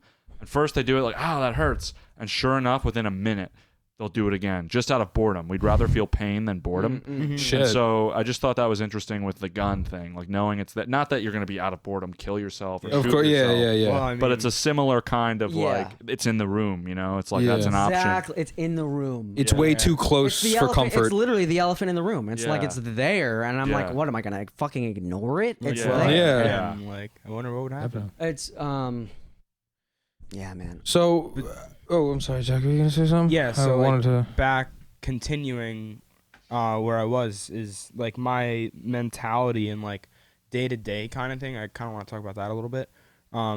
Has changed so much, and I feel like that's a big part of like why I'm happy now is because like when I wake up in the morning, like I'm not like super consistent, right? Like don't think I'm like this like God and like I have all the answers and I'm doing. I thought you were right. Jesus Christ. Well, you're really letting me down here. No, I'm just kidding. I'm kidding. But like I try to like stay off my phone like the first hour I'm awake, the last hour before I go to sleep, and when I'm productive, I'm like more happy. Like I had 2 days off the other day, and I like honestly like didn't do shit. Like I like smoked weed and watched TV and like Yeah. worked on the podcast a little bit, but not nearly like I could have had the first episode out like a couple days before. I You think what bitch. you could be doing too is Fuck like you. in my Gary Hey, I'm just mindset being is like you honest, could be yeah. making content like even if you're doing that shit, like if you just like did straight camera to face, talked about something. That's what Posted it. yeah, exactly. That's what I try to do. Like I don't know if you noticed, but like a couple times, like when I'm driving my car, I'll just fucking like Yeah. record a little like talk about what I'm thinking of, Yeah. Reckless. and like post that, and it's just like a little something, Yeah. you know, and like even like doing something like that, like posting like a 1-minute video of me like just like rambling on about some stupid shit that probably only like 2 people care about, but like Yeah. that's all that matters to me really is those 2 people like having an impact on them. And Like, one of them that is me. Makes my one of And the other one is one of Armin. them's him because I text him and I tell him to watch it. Watch it. Do you have TikTok? Like it. I have TikTok, but I haven't made any content, and I know I You should should make one for this podcast. See, that's what I want to do, and like you ever watch the Joe Rogan like videos of them like cutting together like people saying things that they didn't actually say? Yeah. Like I thought it'd be funny if I started doing could that. do Oh, that. and let me just say, I think it was before the CNN journalist in me was like, we now have footage of Sean saying, "I have a small dick." You said it before. Yeah. Awesome. We have I was footage like- of you saying it too. Did I real? Oh, You now we just do. said it. Exactly. Yeah. So it's like you could literally composite Sean going, "I have a small dick," and then me you going, go, "I have a small dick." Yeah. And you just be like, "Damn, Sean and Damien admitted some Go watch the podcast. rampant We- shit on our fucking." Like you guys just put it in one place I for did me it too. right I now. worked You it. made it I so worked easy right for into us, it. dude. Yeah. I have a huge dick. No, the one thing. Oh, let's do that a compilation. My Oh, dick is dude, gargantuan. you know that's not making it. My dick's smelly. eggplant. But the one thing I did learn from Gary, well, a lot of things I learned from editing TikToks for him is like he takes content. You have a 2-hour fucking thing now that you could take a minute of, put that on TikTok, and if it's a good moment from this, it'll get maybe some views. It'll direct people to the podcast. But it's called. He literally talks about take macro content, and turn it into micro content. Yeah. Um, And I wanted to not to like change the topic. I don't think it is at least, but No, go ahead. talking about learning from people and the idea of perspective and stuff. Sean, how is Doug? oh, dude, I got a letter from him. He's dead. Wait, No, Doug? Dead. Doug Passed. is- Prisoner that I'm writing. Oh, the Prison TikTok Pen Pal. series. The other one I Yeah. did was like writing a prisoner. Just wrote me recently. He had 2 heart attacks. Oh no, really? Yeah. Since you've been writing him, Yeah, since the last letter. Doug. Really? Yeah, and so I That's asked him the straight last up, letter when he man. gets out, and he was like, well, it was supposed to be 2029, but there's a new law where if you've been in prison for X number of years and you're a certain age, you're automatically up for parole, but Really? cannot afford a lawyer. So he asked me if I'd make a Kickstarter. Didn't ask me to promote it or anything, but my plan is currently to make a TikTok saying if you don't want to, or if you want to contribute, watch this video multiple times so it goes viral or more viral, because there's this thing called CPM where if you do a sponsored video, they'll pay you per view. So my plan is like, okay, I'll have like a sponsored, like I'll mention them in the video, comment like on the video, like go check out Mischief or whatever the brand is. And so I'm going to say in the video, like, watch this video multiple times if you want to like donate, because that'll make it go more viral with the algorithm. And so I'll get more money to put towards the Kickstarter. All the money will go towards the Kickstarter. You don't even have to donate.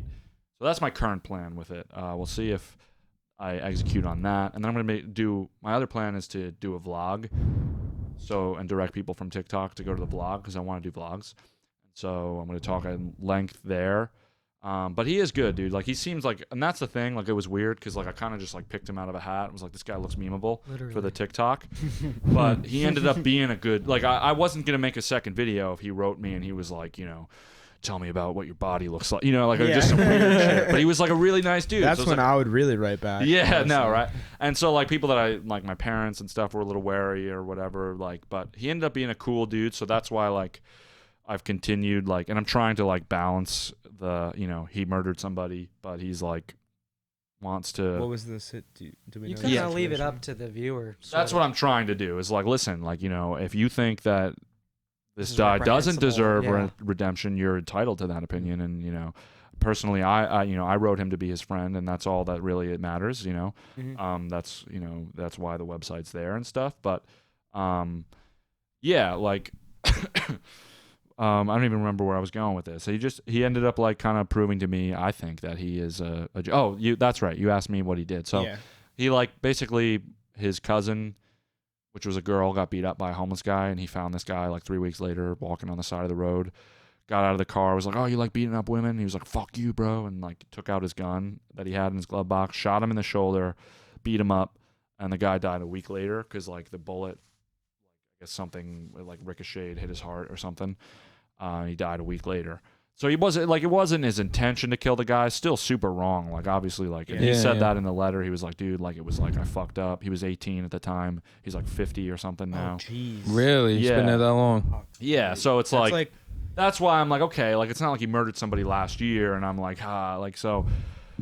Like think about the person you were when you were like, for people listening, think about the person that you were when you were 18. Right. And like, just try to put yourself in the shoes. Right. And I'm only 21. And I know I was a dumbass back then. It's like really tragic, like like heartbreaking, even if you really think about it. That he spent 40 years of his life off of this, and in solitary stupid, confinement like, for 20 of those years. Decision. No shit. That's like the worst torture. Yeah, and so it's like you gotta, maybe it's like, okay, when do we say, because what's the point of prison then? Like if he had a date to come out, do we say, does that mean we forgive them? What does that mean, you know? Right. And I think that's the cool thing about the series, and that's what makes me nervous, but it's kind of fun, is like navigating that line of like what is right and wrong here. But you know, I think if he did get out, if the Kickstarter worked, like my plan, like that's where I'm like, okay, now I'm helping this guy get out.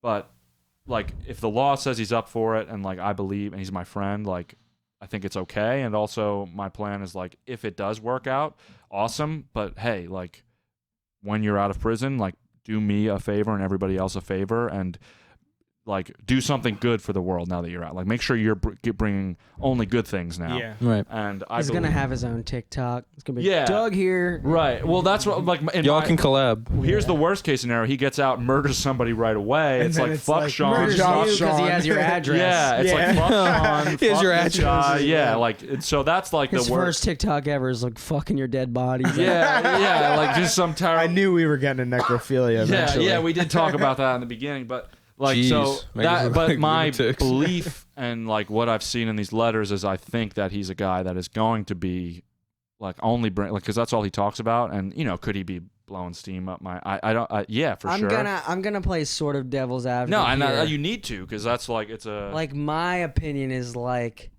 he like we can all agree. Wow, damn, 50 years old and he's been in there since 18. That's a ridiculous, like a long amount of time.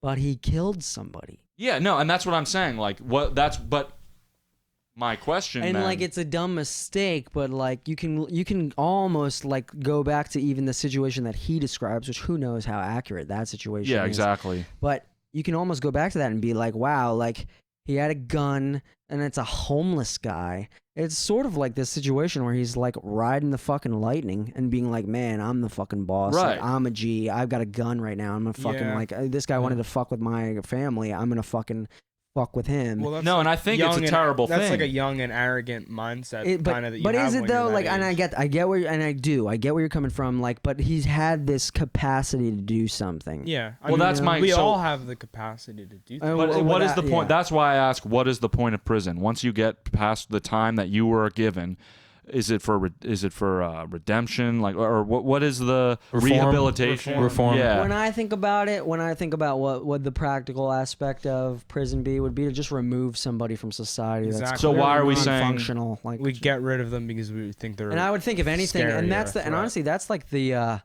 fucking catch-22 is like you put these people in prison for life, and then like you removed them from society because they aren't functioning members of society. They're you know, they have a detrimental effect on society. You put them in prison. Right. But now that they've spent their lives in prison, they are so far removed from society that they could never be functioning members of society. And to Well- Right. return to is to like sort of be like to introduce. well, like I don't I- agree with It's that. like yeah. it's either, to but- reintroduce like a captive lion into the wild. It's like he's, Yeah, but he's not even gonna he's- survive. He's gonna fucking yeah, and there's like that is flounder. touched on in Shawshank too. Like the guy kills himself because he's like all he knows. And some people commit crimes to go back because it's all they know. Yeah, And- you become institutionalized. But what he's showing me in the letters, and that's all I can really go on, is that he He's- seems like a guy that's like, damn, I really fucked up and I just want to do right by the world. And Yeah. so that's what I'm going. Like if he wrote me like, you know, I would. that guy had it coming, Yeah. then I'm like, okay, well, I better stop these TikToks. But Well, because he ended yeah. up being what I think is a good dude, I'm Like like, all right, genuine. like, can if he really believes that he wants to come into the world and do good now, like, and actually be not just a functioning member, but like a member that like is beneficial. Yeah. Then it's like sick, you know. But there is that element of like, well, we're not, you know. Yeah, well, not to trail off to too much, you know, political or societal things. Throughout your time of, you know, correspondence with him, did you like learn anything or gain any like neat anecdotes of experience from this, or, you know, Yeah, how was the experience for you, from your end? Just like, I mean, he's like he has been like super supportive and basically kind of like in a sense of like kind of like Gary Vee in a way. Like Gary Vee's at the top, made it, and he's like, here's how you get there. He's at the bottom, and he's like, listen, dude, like fucking go full force at life, because I mean, obviously he kind of put himself in the, or definitely put himself in the situation he's in, but he's like, I wish I didn't. I wish I took life by the fucking balls in a way that wasn't, you know, murdering somebody, but like just like living life in a positive way. I think that definitely he's like showed me that. He showed me a different lifestyle of like prison and like what it's like if you do fuck up, and it's kind of like, damn, like this is what happens when you like that, and just like the anecdotes of prison and the even just like the laws he tells me about and the things to look up about solitary confinement, and like, so it is cool because I'm like a curious person, and it's like I know somebody that went to prison, and whenever I find out, I'm like, oh, tell me more. Like, prison's a fascinating thing, you know? Yeah. So there's that element to it. There's a and big spectator element. Yeah. Where people sort of like cash in emotionally on other people's. And there's like, I noticed with TikToks and people's series and stuff, it's like they'll kind of ring out everything. And like with the Teletubby thing, I stopped that shit because I'm like, I don't want to do that for the rest of my life. Like, that was a funny one-off thing. The prisoner thing, I don't want to be the prisoner guy, but I also don't want to be the guy that, you know, became friends with a prisoner just for clout, you know? Like, like I do want to make friends with this guy because it would be pretty lame of me to be like, nice TikTok following, throw him to the side of the road. And so there's that element too of like self-awareness around the content, I guess, if that makes sense, and like that's appreciating the person and not just like the content they're giving me. That's something like kind of that I could really respect, is like you're not like squeezing things till they're dead, you know? You're like, not okay, beating I could get more out of this. It's called like, beating. let's go on to the next thing. Right. Was it called beating a dead cow? Beating a dead horse. Oh, beating a dead horse. It's funny because it makes me think of like Wrong just quadruped. like consciousness as almost like an inhibition to sort of this larger goal. And you can look at politicians and sort of these people who are able to sort of throw people aside and use people. You look at like you know, name your favorite fucking TikTok celebrity or any celebrity. It's funny how your sort of rise differentiates from theirs, because I'm sure like 9 out of 10 of them, they don't give a fuck who they use. You know, you see these trends and shit like that, and they don't have that. And I don't think it's like they're bad people. I think it's just like they're opportunistic. Yeah, they're opportunistic, but they like Sean. I think Sean, you're very opportunistic in that you see an opportunity and you're able to capitalize on it. Like more often than not, like you and also with the way how the ingenuity that you have when it comes to like how you approach a problem. But like someone like, you know, like these other people, like I don't know, name one. I don't want to name one because I don't want to. Well, even David Dobrik, like I love David Dobrik, but I think he's spoofable because he's like gives his friends cars, and it's like he's friends with Josh Peck. Yeah, and it's just and like it's sort of like I can, so I will, and the consequences are so in the rear view mirror because it's more just like what's going to get me the clicks, what's going to get me the interaction. And so that, and even with the Eric Erdman Teletubby, the kid with cancer, like I was like, okay, I'm doing this for him, but I was worried afterwards, like, you got the Alan thing. Like, I didn't want to throw him to the side. Like, I still wanted to be friendly with him, you know? I didn't want it to be like, all right, I did this for him. Like, now that's brownie points and I can just move on. Like, I wanted to, like, stay in touch with him. How you doing, man? And stuff like that. And then even when he died, I felt like, damn, should I be doing a video commemorate or talking about it? I'm like, you know, just like. It makes me think of, there's this guy, there's this other TikTok guy that I really like. His name's Brick Nerman. And yeah, he's super, like if you look him up, he's like mega viral, and it's cool these microcosms that exist on TikTok. Like I have no idea. Never hear of them, but like... they're very famous. But he's a really cool guy. But his whole thing is he's like a very Eric Andre sort of like nihilist humor, or even to the point of nonsensical humor. It just doesn't make sense. But he's been able to gain this massive following, and then what he did was he did this thing where randomly one day he was like, I'm gonna buy the robot dog. You know, the Boston Dynamics robot dog. Mm-mm. Yeah, Boston Dynamics. They do Atlas. He's the robot that. The robot that dog flips. things. The robot dog that like it's like. Yeah. He was like, I'm gonna buy one of those. It's like $50,000 or whatever, and he just like made a TikTok on a whim, and he's like, oh, this is my Venmo me, and people were Venmoing him like thousands of dollars a day. And he was like, Wow. oh my god! And all of a sudden, you watch him go through this experience. I watched the whole thing because I binged it. You know, one of those days when I'm like, I just want to watch this whole TikTok thing. series, man. They do. I know, and he literally, and his whole platform is he's just a nonsensical, funny guy. Like he does some really just gross out humor. That's like it's like wow, it's just funny that he's doing this. But all of a sudden, he got this responsibility where people. What's his name? Brick Nerman. And his old one used to be Brian. His name was Brian. It was like a character, and it's a character, right? But he all of a sudden foisted upon him was this responsibility, like where people were donating him money, and he had said, "I'm going to buy this dog," but then people were reaching out to him because he was making all this money, and literally people were reaching out like, "Oh, my son has cancer. Would you care to donate the money?" And he would make a post being like, guys, I know you donated for the dog, and I respect that you guys want me to get this robot dog, but like there's this family that genuinely needs money. Would we all want to donate to that? And people were like, yeah, donate.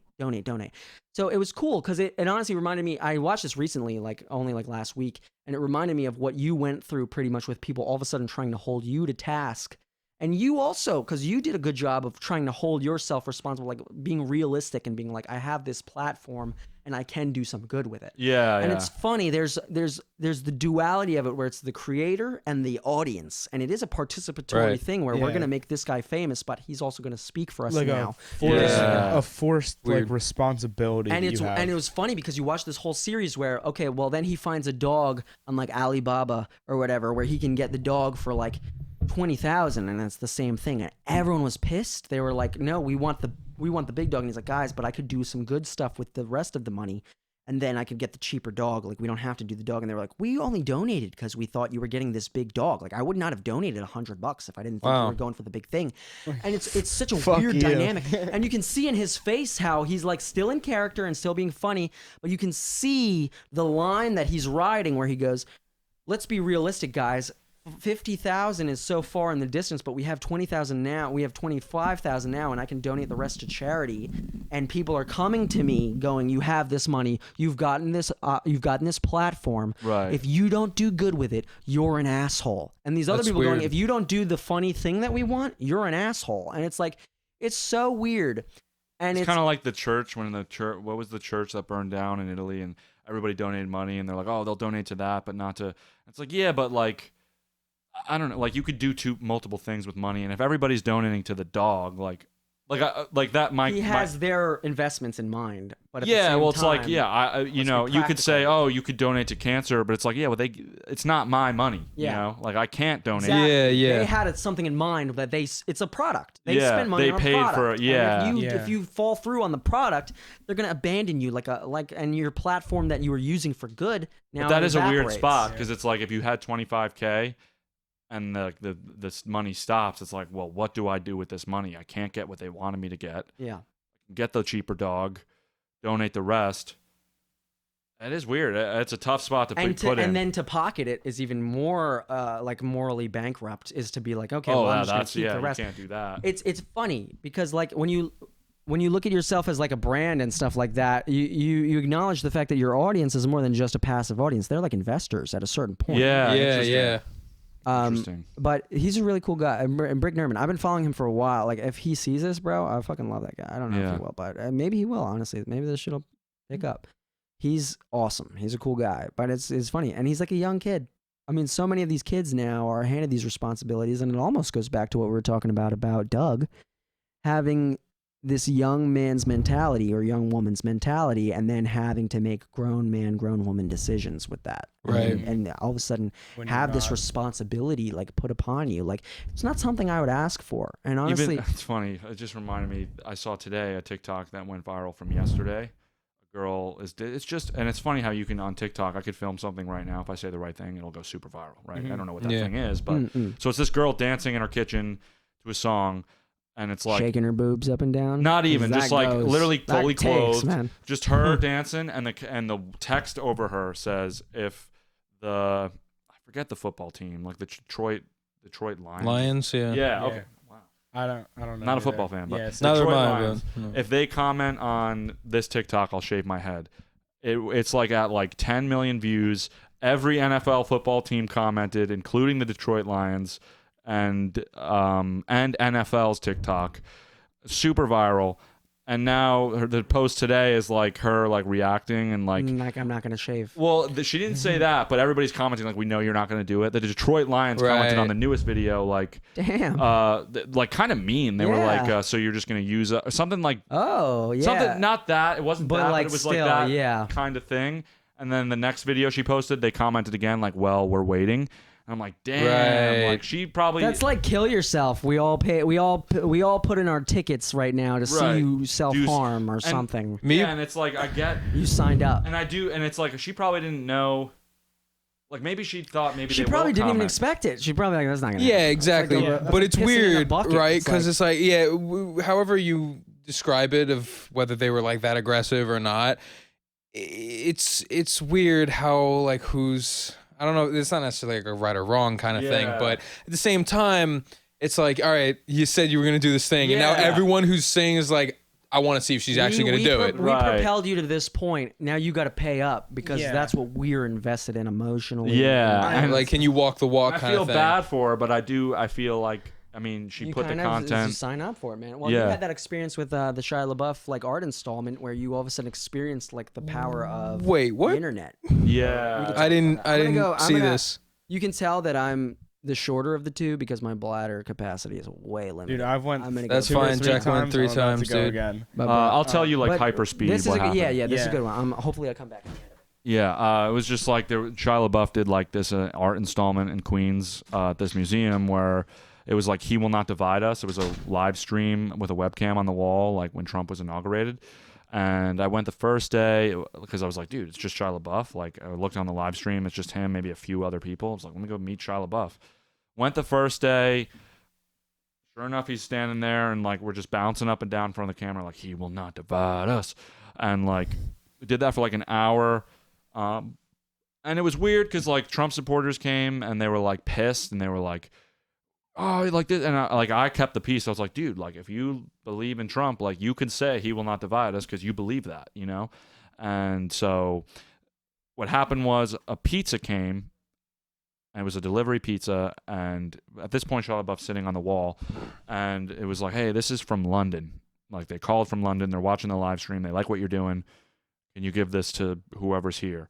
And so me and this other guy passed it around. We Like got someone this- from London ordered a pizza for you called guys. Brooklyn to order a pizza. for this Holy event. shit! And What a so badass. That should have been an indicator to me of how many people were watching this live stream. Ended up being on TMZ, like I'm in the background. No shit. But so I tell all my friends the next day I roll a J. I'm like I'm gonna smoke with him. My friend has a bag of mushrooms. And he's like, I'm going to make sure I eat these.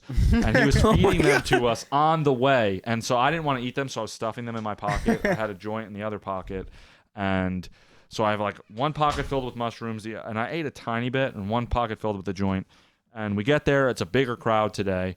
And we're jumping up and down. And the second, or like a few minutes after being there, like a bunch of cop cars pull up. And they like run out of the car at me.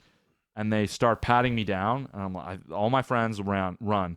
And Shia LaBeouf's watching me get pat down. They walk away, pat me down again. Like I thought it was because of the drugs, but they didn't care. Walk back to the cars, and so I go up to the cars. I'm like, dude, what was that about? And the cops were like, oh, well, we got a phone call that somebody in a red hat had a firearm, and you're wearing a red hat, but so is Shia LaBeouf. So we're realizing it was a prank call. So somebody in the world somewhere decided I'm going to call Brooklyn and tell them that they're the police department and say this event. Guy in a red hat, Shia LaBeouf, has a firearm. Oh wow.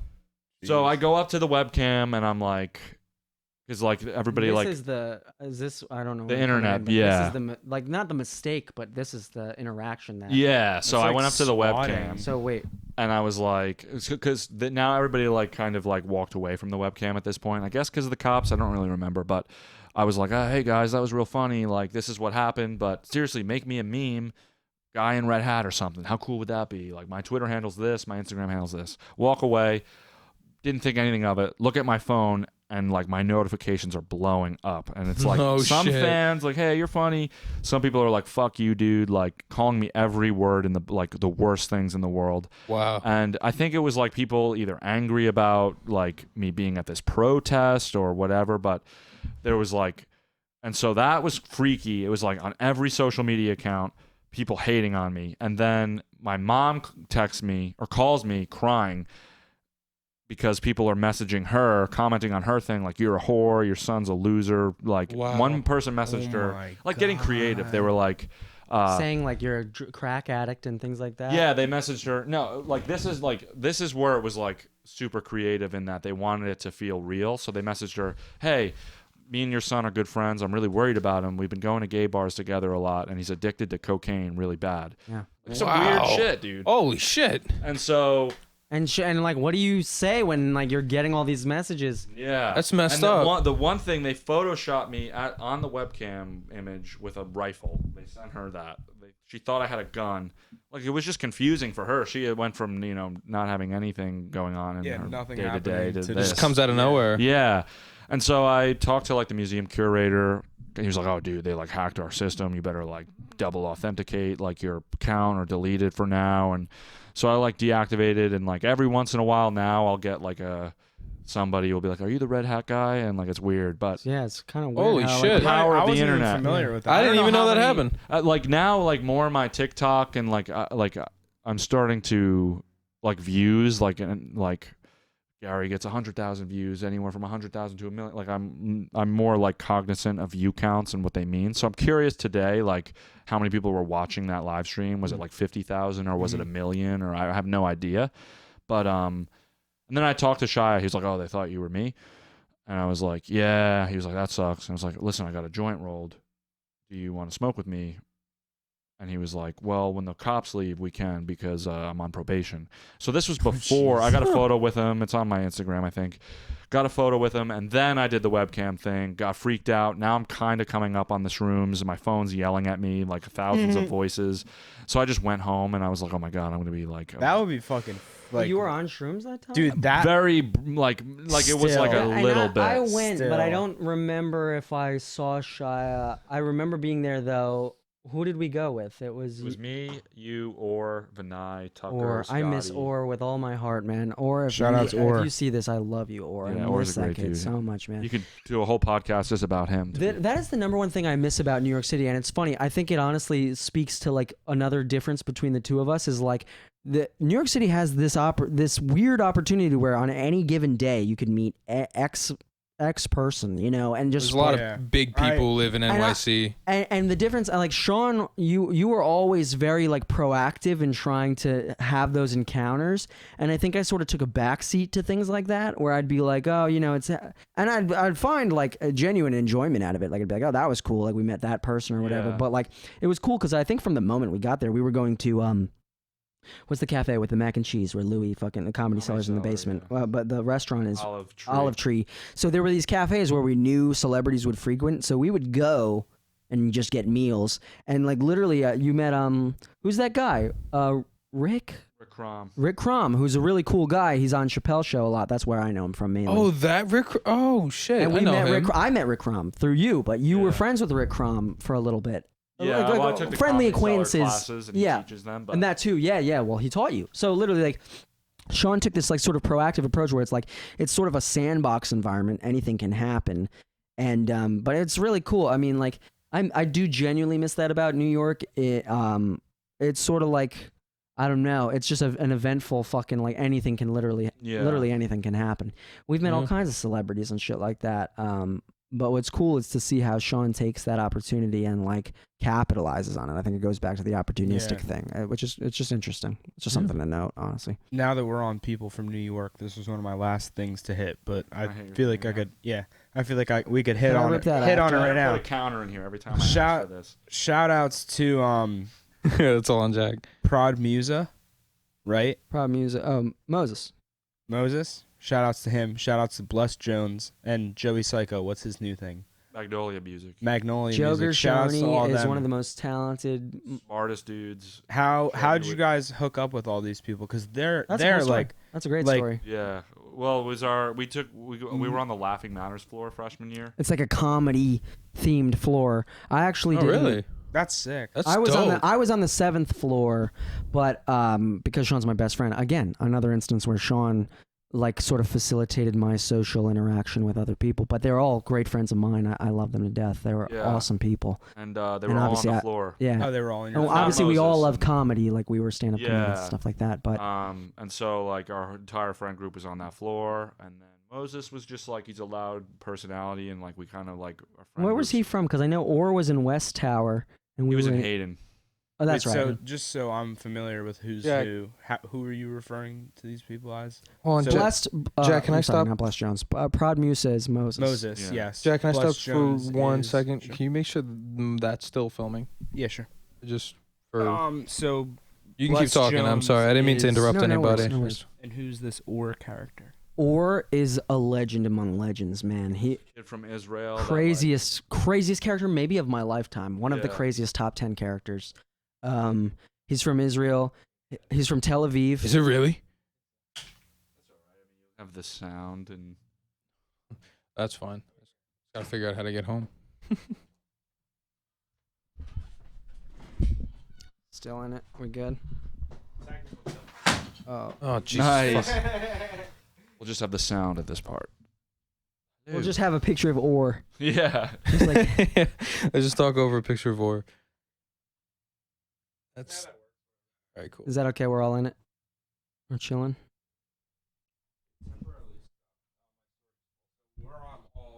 We're on all audio We're right all now. audio right now. Damn, yeah. for how long? That blows. Yeah. How long do you think was the? It doesn't matter. I mean, it was fun either way, but Oh no, we probably I know it's like 3 hours. Yeah, I know. we've been going for 3 hours. Almost. Yeah. We So, like, haven't Holy even shit!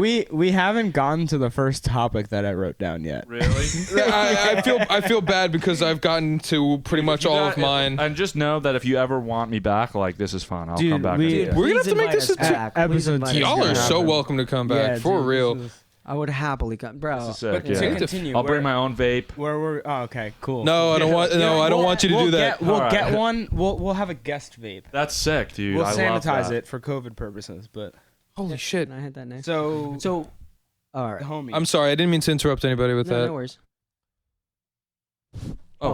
the homies. Yes, your Or- homies or Joey so- Psycho. Or is like he's from Israel. He's from Tel Aviv. Really cool guy. Loves Borat. God, he loves Borat. Funny And dude. quoted all the Stand time. up. Very funny.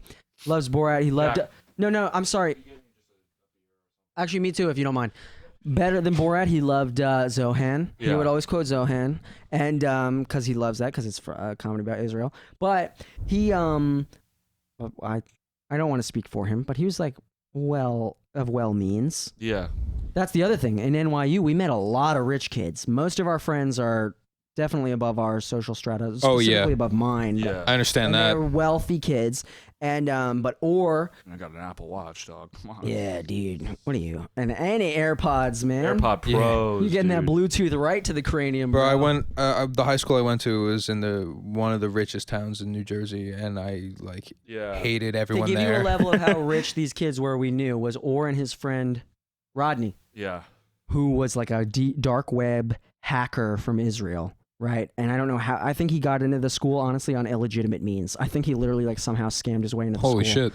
He's like, and he would go on the dark web and like all kinds of shady business, and they'd like launder money or something. I don't want to incriminate these people, but they're in Israel too, so who gives a fuck? No, I know he would not want to. And they didn't launder money, but I know whatever. Something. They do, It was they- something illegal, and I don't want to look. I'm definitely like providing a testimony that's not true. I'm gonna discredit myself right now and say I don't know what I'm talking about. Okay. Right? But one time they took us to this. Remember when they took us to that hotel?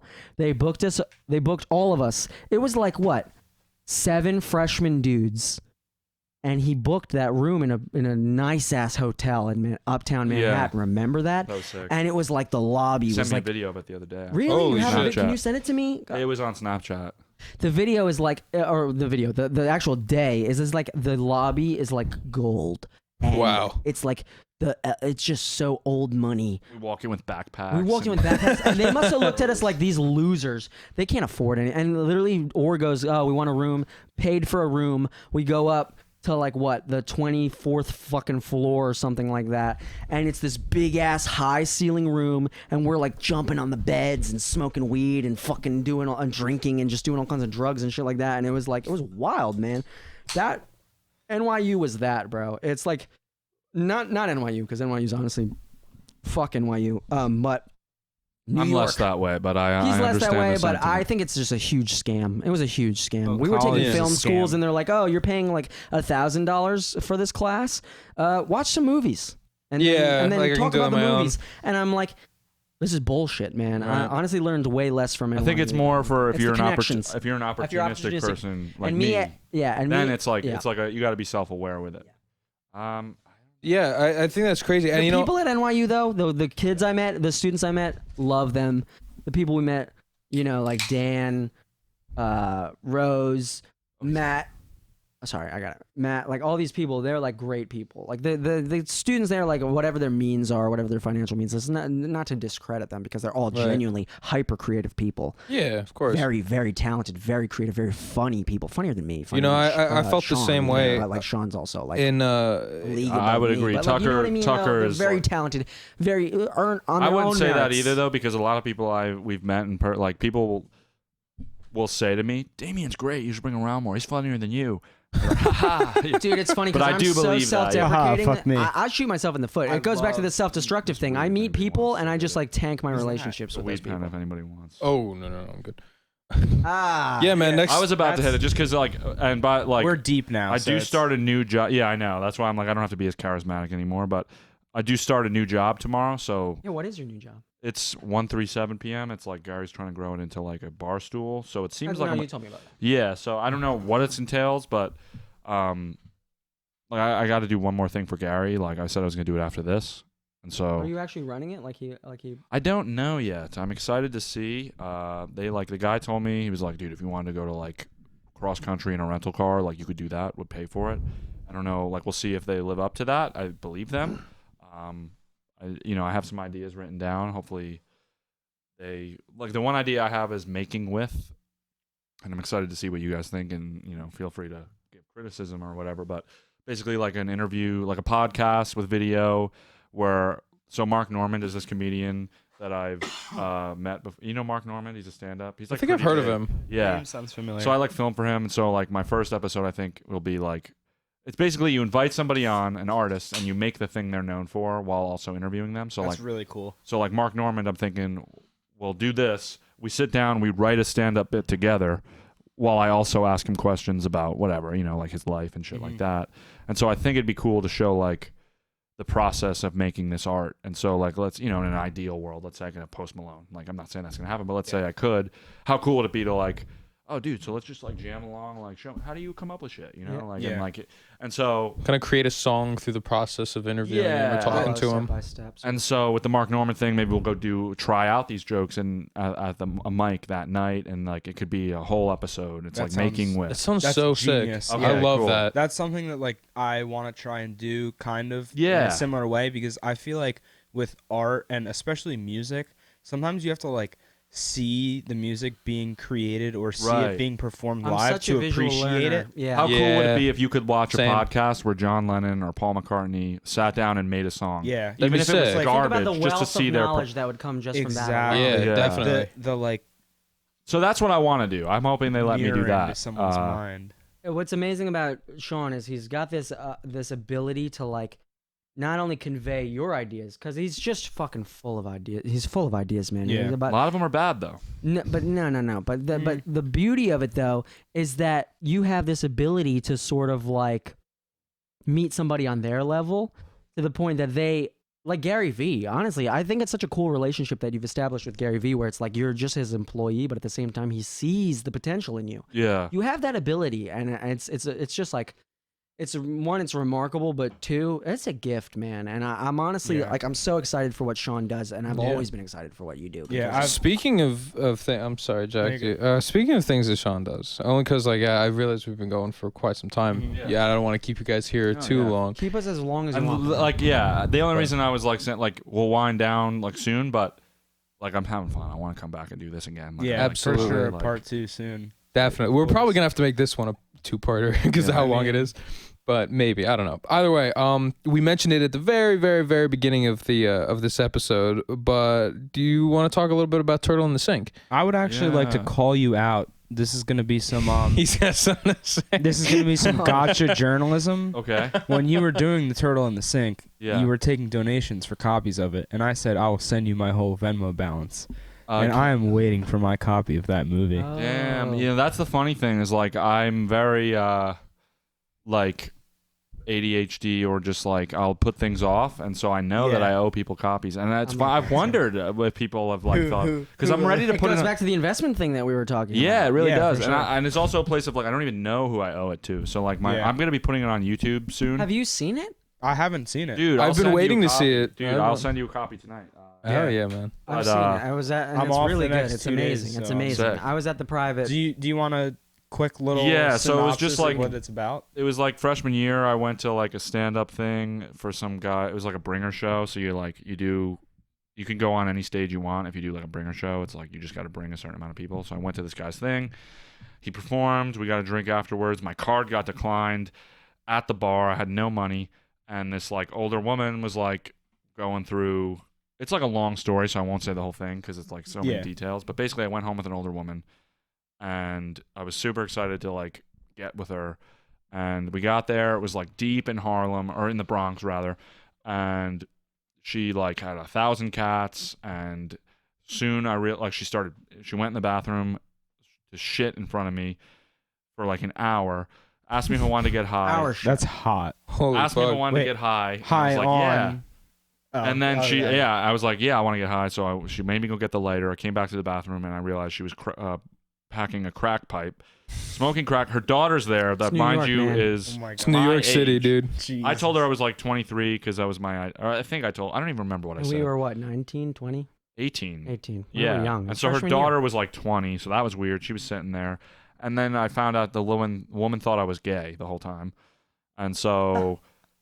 Like it was like, and so I just had a struggle to get out of there and get home. And she had like a boyfriend that was also like a big kingpin drug dealer. Did Holy you smoke shit. crack with her? No, I did Okay. smoke a J, which was probably a bad idea because it Yeah. was like a Who knows what was in that? Yeah, Yeah. but so that's what the film's about, and Oh True shit. story. It's a Yeah. true story, man. Holy crap. so I'm gonna put that on YouTube, and I think I'm gonna accompany it with a vlog talking about because I'm trying to really.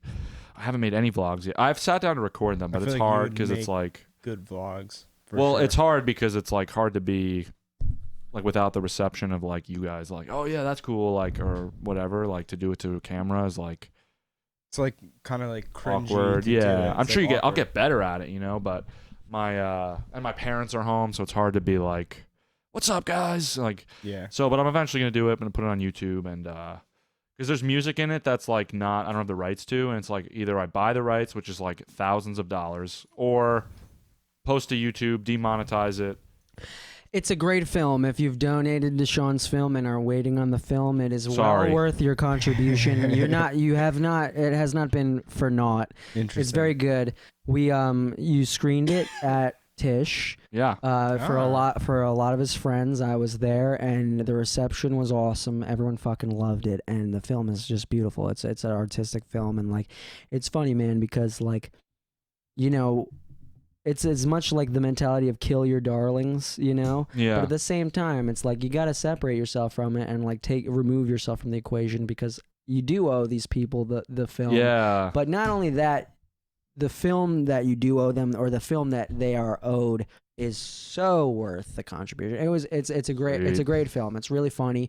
Sean's a natural in it because you act in it. It's very Louis-esque if you ever watched. Yeah. the Yeah, I movie. did. love And that was the that approach. show. I was like, let's kind of go Louis with it. It was very Louis-esque, but at the same time, Sean. It's more Sean. Yeah, than it I is kind of get Louis. that from the trailer, honestly. It's really good. It's Yeah. really good, and it's funny because I remember it's been like a year I filmed it a year in March, so it's been in the pipes. and I also have Stabbing in Weinstein Hall, which was like I don't really like it, but I should put it out because I made it and people put their effort into it and stuff. So I gotta post that one too. It becomes about the contributors, you know. It just it becomes exactly. about like, well, I might not be happy with it, but I know they'll be stoked when I put it out. They'll be happy. I might be like, wow, but I think you are happy with it, man. It's like it's totally you. I mean, you poured everything into it, and it's awesome. So Yeah, no, it's fun. Turtle in the Sink is great. TITS. It's What a great acronym, Ah. man. Oh, and that's great the reason it's called that. The real life woman, there was a turtle just in her sink. She had a and she turtle. vomited on it. Oh, poor turtle. Shout outs to the Was that ASPCA. when we were at Palladium, or was that Weinstein? Weinstein. That's like square Freshman one. year, yeah. That's the great thing about New York too, is like you can find yourself in those situations. Yeah, Yeah. endless source of material. Mhm. Really. So, two little things to close up. On the topic of New York, you guys ever busk in New York? Yeah, I did. He does. Yeah. I'm not good enough to do that, but he is. Like, I busked great, a lot. dude. I busked a lot. He'd gather crowds. It was really cool to watch him in his element. Dude. I go into Central Park when I'm with Yeah. my uncle, and we'll just like go around and like sit in front of musicians for like Yeah, an man. hour or two and just That's like sick, sit there. dude. It's and something enjoy. else, dude. There's actually, speaking of Louis, there's the one guy in Louis, the piano player. not the piano, who I also know him, but the banjo player. Remember Oh, the banjo player? yeah. Him and his wife would be out there, and I know them. They probably don't remember me, but I met them a few times because it's cool when you're on that scene. There is like there are like a notoriety. Like these are the people that do this. This is the circuit. You know, Too Many Zoos. It sounds actually really familiar, but It's this like almost like it sounds kinda like- really familiar. kind of like Yeah, me too. crackhead looking like short skinny black dude with the bass drum and like tons of like or kick or whatever it is with tons of like cymbals and stuff on it, and then there's a fat like chubby dude kind of who plays trumpet, and then there's this dude, his name's Louis P. He's like pretty big in the like New York like brass scene or whatever you may call it. Yeah. He plays I think he plays alto sax or It sounds really. baritone I've definitely sax. seen acts like that. I'll show you in a little bit, but yeah, I Too may Many know Zoos. them. Yeah, it was cool, man. I You used probably to. called they like blew up in Him the busking inspired me underground. so. Like that's like I want to be able to just like be able to play for people. Busking one is day. another thing, man. Performing live is another thing, and that's honestly maybe where I'm most comfortable. It was funny too, because when I started doing it, it was just like we live on Washington Square Park. We're right here. I see people do Where this all Bob the time. Dylan did the same thing. Where right? Bob Dylan did the same thing. That's where Bob Dylan's entire career kind of started, was Wow. Greenwich Village and that entire scene, McDougal Street. He literally cut his chops on that fucking street. And so I was inspired. Dylan's my hero. And I play harmonica and guitar, and I sing, and I kind of do like a decent Dylan impression. So that's how it started, was I was doing Bob Dylan. I was being Bob Dylan. And I would do a full Bob Dylan set. I would do like something upwards of 20 songs. And harmonica too. harmonica, and I sang them, and I would pull crowds, man, and it's a great feeling, bro. I'd have Yeah. like Asian tourists come and be like, "Can we take a picture with you?" And I'd take pictures with families and stuff like that, That's and do that whole amazing. thing, bro. And I met Asian people families with the blue hair. no, this was before the blue Aw. hair. This was before the blue That hair. would be even better. And with I the did Asian busk families. post blue hair, but it wasn't the same because at that time we lived in Brooklyn, so it was a commute for me to do that. But when I started, it was my freshman year, and we lived right on Washington Square Park, and I could literally be like, "Well, I just got out of class. I'm gonna go busk now," and I would do that, and people would be like, "Are you related to Bob Dylan? Like, you got to be like," and it's funny, bro, because like, it feels good. The most money I made, remember, it was God, it was February or March. I think it was close to St. Patrick's Day, and I made all of our friends were at Vinay's dorm. All of our friends were there, but I was like, I'm gonna busk first, and then I'll come hang. And I made like $74 in an hour, Damn. and it was great. And I felt like, I'm like, this is awesome, man. And that's how I would make my pocket change, because I didn't have a job. I'm going to school there, but that's how I'd make my pocket change, is I would busk. I miss it, man. That's the one thing I miss about New York City. And I missed that long before I moved away from New York City, because when I was in Brooklyn, it wasn't convenient for me anymore. But it's something else, man. You invite the city to sort of like come right up to you. I'd have homeless people like fucking like walk up to me and like try to take money out of my case. I'd have homeless people sit and like scream next to me, and like I'm a psycho, so I'd literally like scream back at them. I swear to God, I've gotten in screaming matches with homeless people in front of a sea of people, and it really. It's a tightrope. You walk a tightrope because you almost invite the city to change who you are. Yeah. And the city gave me a lot. The city gave me confidence because I was an introvert of introverts, an introvert among introverts, and I literally like did not have this component within me to interact with strangers, and I invited the city to interact with me, and it forced me to become a person that now. That's the one thing the city gave me, is it gave me the no fucks given attitude where I would scream at a motherfucker and yell in his face, and we're both yelling gibberish. And because I'm an angry person, I said it before, I'm angry. And I'd uncork on this motherfucker. And afterwards he'd be like, oh, okay. Like he'd sort of respect me afterwards and be like, okay, all right, really cool. Jesus. Keep doing your thing, man. Have a good day. I'd be like, yeah, have a good day, motherfucker. Sick. Like you shit smelling motherfucker. And I'd like scream at him. And like and it's cool too. It's cool too because you'd like you know in your mind like I'm never gonna see these people again, so people would see me uncork and be like, that guy's deranged too. I'm scared. And they'd kind of keep on walking, and then but like the next people would be like, he's a beautiful poet, like he's singing Bob Dylan, and I'll give him a 20. They didn't see the moments before the altercation. Dude. There's millions of people in NYC. It's like, fuck it, I don't care. I can never. I wish I could. Well, now you got the cameras too and stuff. But I wish I could. I love the idea that out there's videos of me, and there's also pictures of like families with me who would like literally be like, can we take it? Like they're tourists, and they think I'm like a facet of New York City, because you become that. You become part of the city. You become part of the experience for somebody, you know? That's rad, man. I love that. That's something we talked about in the first episode, was like the idea of like being like a little character in someone's story. Yeah. Oh yeah, with the coffee mug. Yeah, like, we were talking about the idea of like, you know how like you get your friends or your family together and you take a picture, but there's in a public place, there's people in the background. Yeah. Like you're in the background of someone's picture in their house that they see every day. It's like a really cool day in someone's It was story. cool, man. I mean, and the other thing too is like you're in Washington Square Park. There's people who are Dylan fans, so I'd be doing a Dylan set, and I'd have people listen to the full set. I'd see them just sit, and you know they're like on break from whatever job they're working, and they're dressed well. They do well for themselves in New York City, and afterwards they'd come up and give me a $20 bill, and they're like, "That was awesome, man. Like I love Dylan." And it's like, I just played an hour and maybe two people put $1 in my case, but then somebody gave me a 20, and I'm like, all right, well, I'm gonna go get drinks now and have a good night now because of that. So that was my walking around money, but I miss it, man.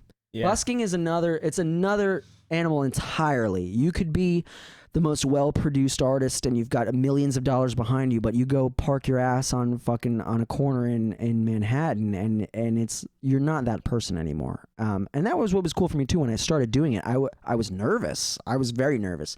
And then before that I had performed coffee house gigs and stuff like that. But so I would go out with sunglasses. I had my Ray-Bans. I had like Ray-Bans that I got for Christmas, and I would go out, and just because I had the sunglasses on my face, I'd sort of feel a little more secure, and I wouldn't look at anybody, and that's how I was able to sort of get my sea legs. And then after that, I didn't need the fucking sunglasses, bro. I became another person when I stepped foot on the corner. I was the fucking Bob Dylan kid. People knew me that way. I still know. I have good relationships. TJ, I have good relationships with people who are buskers. Purely buskers. I don't know what they do beyond that. It's almost weird because you're like, you live in Manhattan or at least in the vicinity.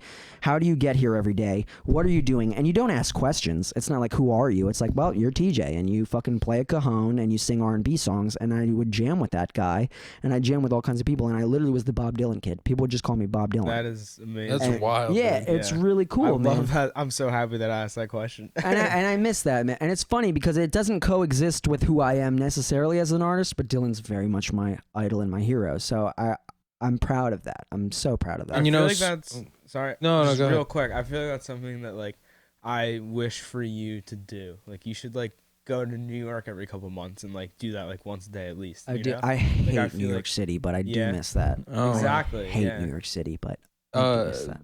As for like busking stuff, when I was at work the other day at the Base Zone, I had someone come in. They were like, "Oh, I'm buying my son an amp. He needs a busking amp and shit." And like, I was like, "All right, The Roland Cube. I'm That's gonna what they were all using. the Roland Cube." Roland Cube. Cube. But And I couldn't afford that though. but they were like, "Oh, he wants to go play in parks." Something. So I'm like, all right, well, unless he's near one of those fucking like little bathroom huts, you know what I'm talking about? He's not gonna have anywhere to plug this thing in. Yeah. Like, I know. I was always like, how are there'd be a dude playing Hendrix. And I'm like, what is that? I'm like, I don't know. I would just go with acoustic and harmonica, but yeah, it's the Roland Cube is the big one that they use. It's like super affordable and I like that. oh, it's funny. Shout out Roland Cube. I'm sorry, but yeah. what were you saying? With fuck, you just gave yourself more work. You Yeah, fuck. right. Sometimes it's This is funny. almost 4 hours. You're gonna have to Sometimes it's sit funny. through. You're gonna have to I'm gonna scrub. enjoy sitting through. You're gonna it. have to scrub through all this. It's really only the beginning and the end that we're. Yeah. Seriously. Mhm.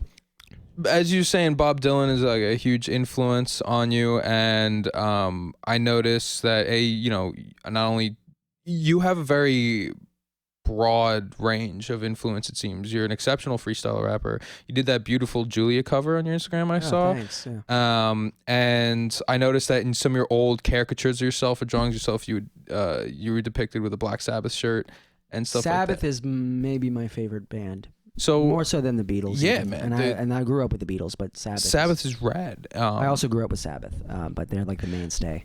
But how does having those broad, influences affect your music, and like how, and like what do you think of just general the indie artist and the local indie scene should take away from having a broad band of influences? I don't know. From the inside looking out, I don't see I don't note a major difference. I think the main thing is like my approach to music. I feel like there's a bedrock. There's like a bedrock that I approach things to, and maybe it's from a diverse place. Maybe it's from You fucking dumbass. maybe it's from a diverse place that bedrock even exists. But I don't know. I can't much speak for the indie scene because I don't like too many indie artists, and not probably because but wait. But I'm waiting for locals acts. Get off the local podcast. acts only to turn me on to the good shit. Because the reason I say that isn't because I'm like, fuck the indie scene. I'm on the indie scene, and I'm on the fringes of the indie scene because I'm not even that deliberate with what I do. But I'm not aware of too many indie artists. So what I do say, as far as the indie scene goes, SoundCloud scene goes, is you have such a diverse body right now that's influenced by, mainly because you have the internet, and and the way I always approached music was I'd be like, I like this artist, who do they like? That was my main thing. My dad would be like, here's Bob Dylan, and what he would unknowingly do is introduce me to hundreds of artists, because I'd go, well, who does Bob Dylan like? And I'd Google and I'd be like, well, what makes Bob Dylan tick? And what makes the Beatles tick? What makes AC/DC tick? AC/DC was the person who made me want to play guitar was Angus Young. Angus Young, I have an SG, I have a Gibson SG, and that's because Angus Young was my penultimate. He was that's my guy. Was that you? I don't know if it was either your Instagram. Someone dressed up as Angus Young, didn't they? As a kid. That was you, right? Yeah. Angus Young's my hero. And no longer, I mean, God, I worship him for what he is. But that's who made me want to play guitar, right? So, but the way I approached it was, who does Angus Young like? And Angus Young likes, he likes Freddie King. Angus Young likes, the blues, I'm sorry, John Lee Hooker, people like that. And so I would gain, as I'd find an artist that I liked, I would gain these other artists.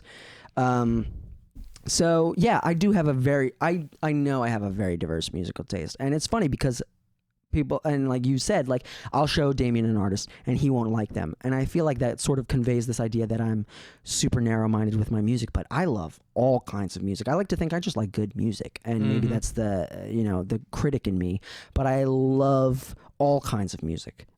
Name a genre, I love it. I mean, through Bob Dylan, I gained a love for all this old folk music, and it's funny because then you look at pop music, and so much of it is derived from these old forms.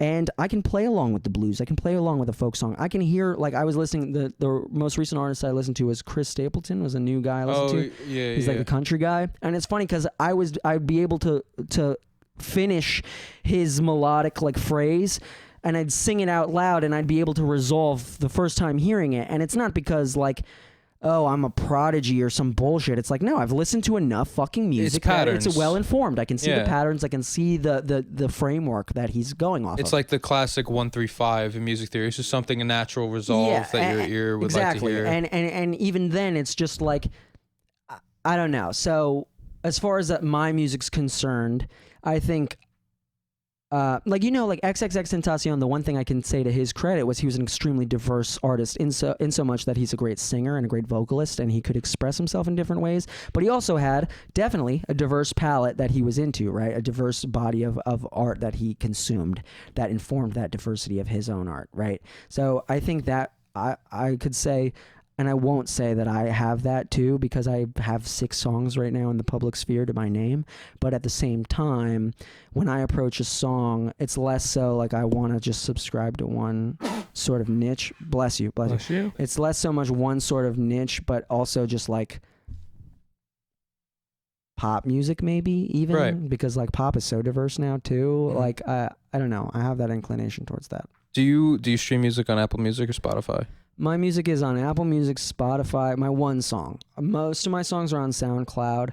Well, when you listen to music, do you Spotify or Apple I Music? use Apple Music. It's only because my dad has a family like Apple Music plan. Oh, okay. So, Jack, you should send Damien Yeah. your we have I'll a send local you acts only local acts playlists for only. indie music. Send me, yeah. And please. Sean, I will send you mine for the Spotify edition. I And actually if you- saw you posted one.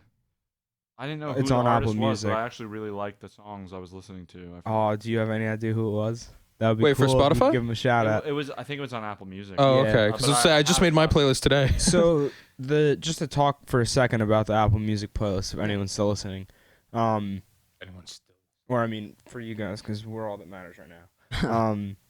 But also, Sacred Scrolls. Yeah, Sacred Scrolls. He's the one who did the artwork. I'll tell you a little bit of backstory after the podcast for the artwork. But so Sacred Scrolls, he's an incredible producer, and all of my quick tiny tangent, and then we're wrapping no, up here. dude. Yeah. He is such a versatile musician. Like he listens to like all different kinds of music. So like his music is like, I feel like the best kind of musicians are musicians where you can't like put them in a category because like they have so many influences that they are like their own thing because they are like a culmination of all these influences that they have from different genres. yeah. The And type of he's musician where if definitely- you're trying to explain them to somebody, it's like, You- oh, they're like you can't. jazz-ish, Yeah. System of a Down R&B-ish or with like a a little Linkin bit of Park or this. something like they're that. like a combination of this, and this. Exactly. Yeah, It's like exactly. something like that. Me Sorry, too. I didn't mean to That's- cut you those off. are- No, you're good. I love those too. Yeah. That helped me out a little bit. But so the playlist is just everyone's catalog. It's almost supposed to be listened to from start to finish, kind of, or like in pauses, like just listening to someone's full catalog of music and like seeing what you like, taking what you like from it, and putting it on your own playlists. Of course, if you enjoy it, you can listen to the whole thing.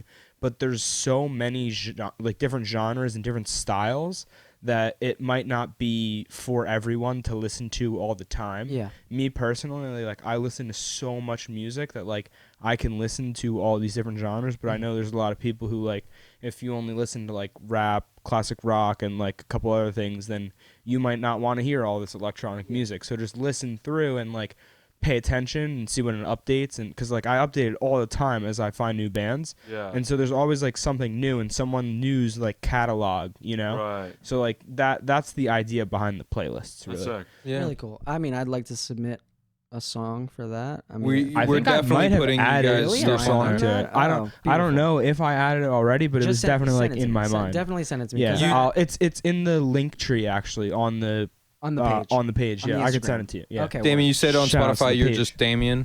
No, it's Lil Burr. Oh, it's Lil Burr. It's Lil Okay. Burr. Yeah. And he's like a character that. I mean, we were talking about like Yeah. I've lived that character. He's Yeah. based on a very real person. It's not who I am necessarily anymore. Oh, of course. But yeah, I think for the time being, that's the On that's the guy. the Spotify edition of the local acts only playlist, Lil Burr's definitely on there. Sean, do you have any music on Spotify? Nah, that's right. Maybe one day. Stiff Yeah. lip. One day, Spotify. definitely. Put Stiff Oh, right, Lip you on said that there. before. You were saying that, yeah. Yeah, definitely Lil Burr's going on No, that. but even beyond that though, Sean has his own songs that are like They're really good, man. Like SoundCloud. He's got rap. SoundCloud, He's got yeah. classical No, music. what's the one you right? He's got sent that me, Dr. man? Seuss rap. No, the one you sent me. That's an You amazing used to know her song. name one, or it was like, that one. It's cool that you say that because that was also like the improv thing was just like came up, and I was like, oh, cool. Sean sent me this one song that I was like, there you go. I was like, it's a testament to your creativity and your ability, but I love that song. You should do it. I mean, just put it on. Yeah, I'll send you. That's on SoundCloud though, but I'll send you that. I just want to listen to it, bro. Send it to me. Yeah, Get a distro, kid. Just throw it. everything. It's literally Eric. so many Beatles songs do it. The comp chords. Sort of. Well, it's like with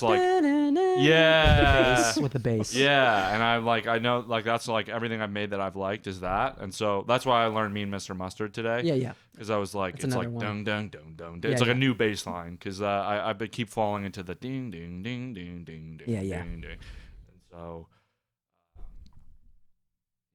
If you don't have a distro kid, Eric the Wizard Fitamont, he's a very incredible producer. He has his own distro kid What is too. a distro You kid? could release under his label. The space station recording. Space Station Recording. Yeah. I'm Yeah. looking for producers. I'm looking for mixers, engineers, because Armin? I need the thing that keeps me from making music. By the way, if you want more Lil Bird music, if you want more Damien music, reach out to me. I need just an engineer or somebody because whenever I get in the booth, man, and I hear my fucking voice, I want to kill myself. And Two dudes out Wait, there. there's literally two people here Word, that are so- incredible, fire. and I know multiple other ones that I could hook you up with. So Two Absolutely, that come man. to my mind already. beyond that, I guess if these are our closing remarks, I don't know. If these are Yeah, our closing probably. remarks, I'd like to shout out Four Hot Guys. Yeah, I was gonna say that. Self Destruct, my clothing brand. This shirt I'm wearing is No Self Destruct. I could maybe. I mean, You got Yeah, we're not visual. you got any anymore, but merch in the car?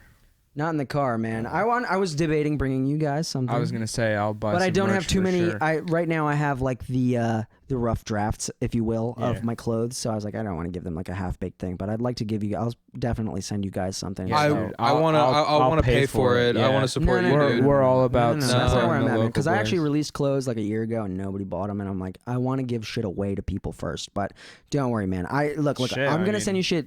I don't want your money. Thank you though. I appreciate it. I Fair enough. appreciate this more than the money. I promise you. Right. So shout out Self Destruct. That's so nice. There's no video, but I'm clutching my heart right now because I'm Same, so bro. touched. So nice. Shout out Self Destruct. Lil Burr. That's my child. And I think that's the end of my plugs. Blue Boy Burr on Instagram. On Instagram, yeah. Yeah. Definitely hit yeah, just follow me on Insta, and Or don't. He's already famous, basically. Doesn't need you. Yeah, and then Yeah. 1:37 p.m. I start with tomorrow. It's Gary V's company. I'm supposed to be growing that. And So congrats, man. That's awesome. Yes, congratulations on that. Thanks. That's Yeah, awesome. that'll be cool, and bring up the fellas once I'm got the platform. But follow that and look out for hopefully some YouTube vlogs where I kind of go in depth about some of the stuff I talked about here. Also, Sean and Damien. And Sean and Damien. Yes, of course. the Sean and amazing Damien. cartoon that we want to Pray- see. If you Pray want to the Sean and gods Damien, that you go believe in. comment on either. We both posted If you the trailer. listen this far, I want to know. Yeah. We should Yeah. send them somewhere so we could see who did. If you go and comment under the Sean and Damien posts, they're on both Yes. our pages. The ones from a year ago? On Instagram. Yep, and Yup. also on YouTube. 1 year ago. YouTube type in just Sean and Damien.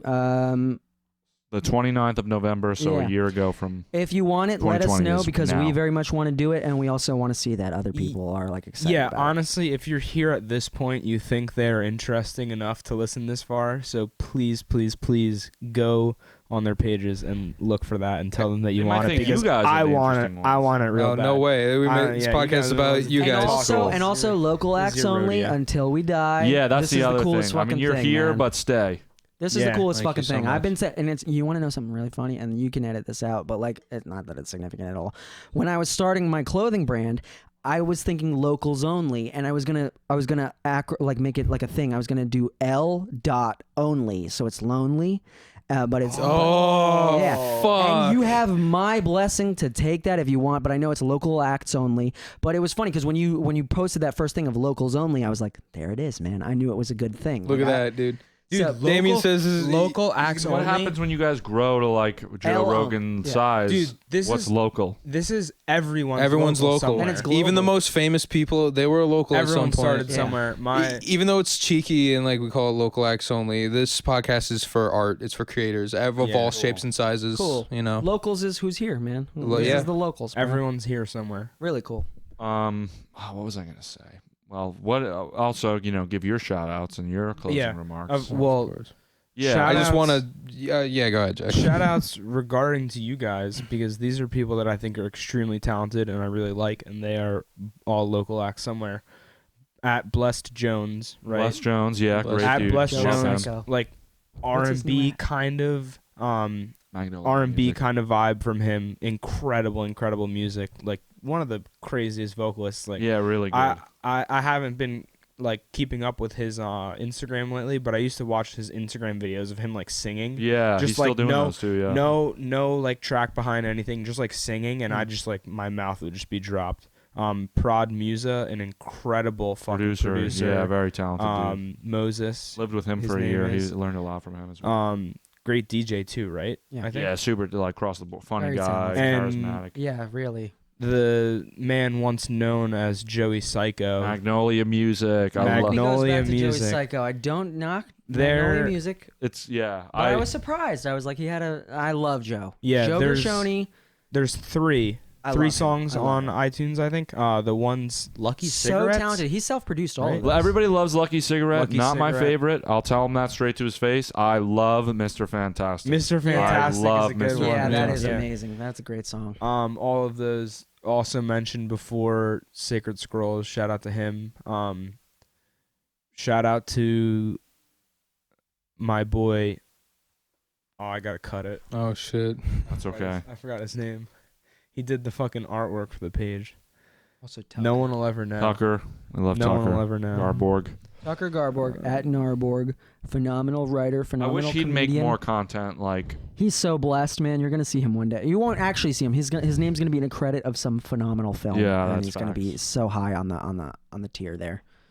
All right, so shout out to Brian DeBrew of DeBrew Designs. He did the cover art for the podcast. It's absolutely beautiful. Mhm.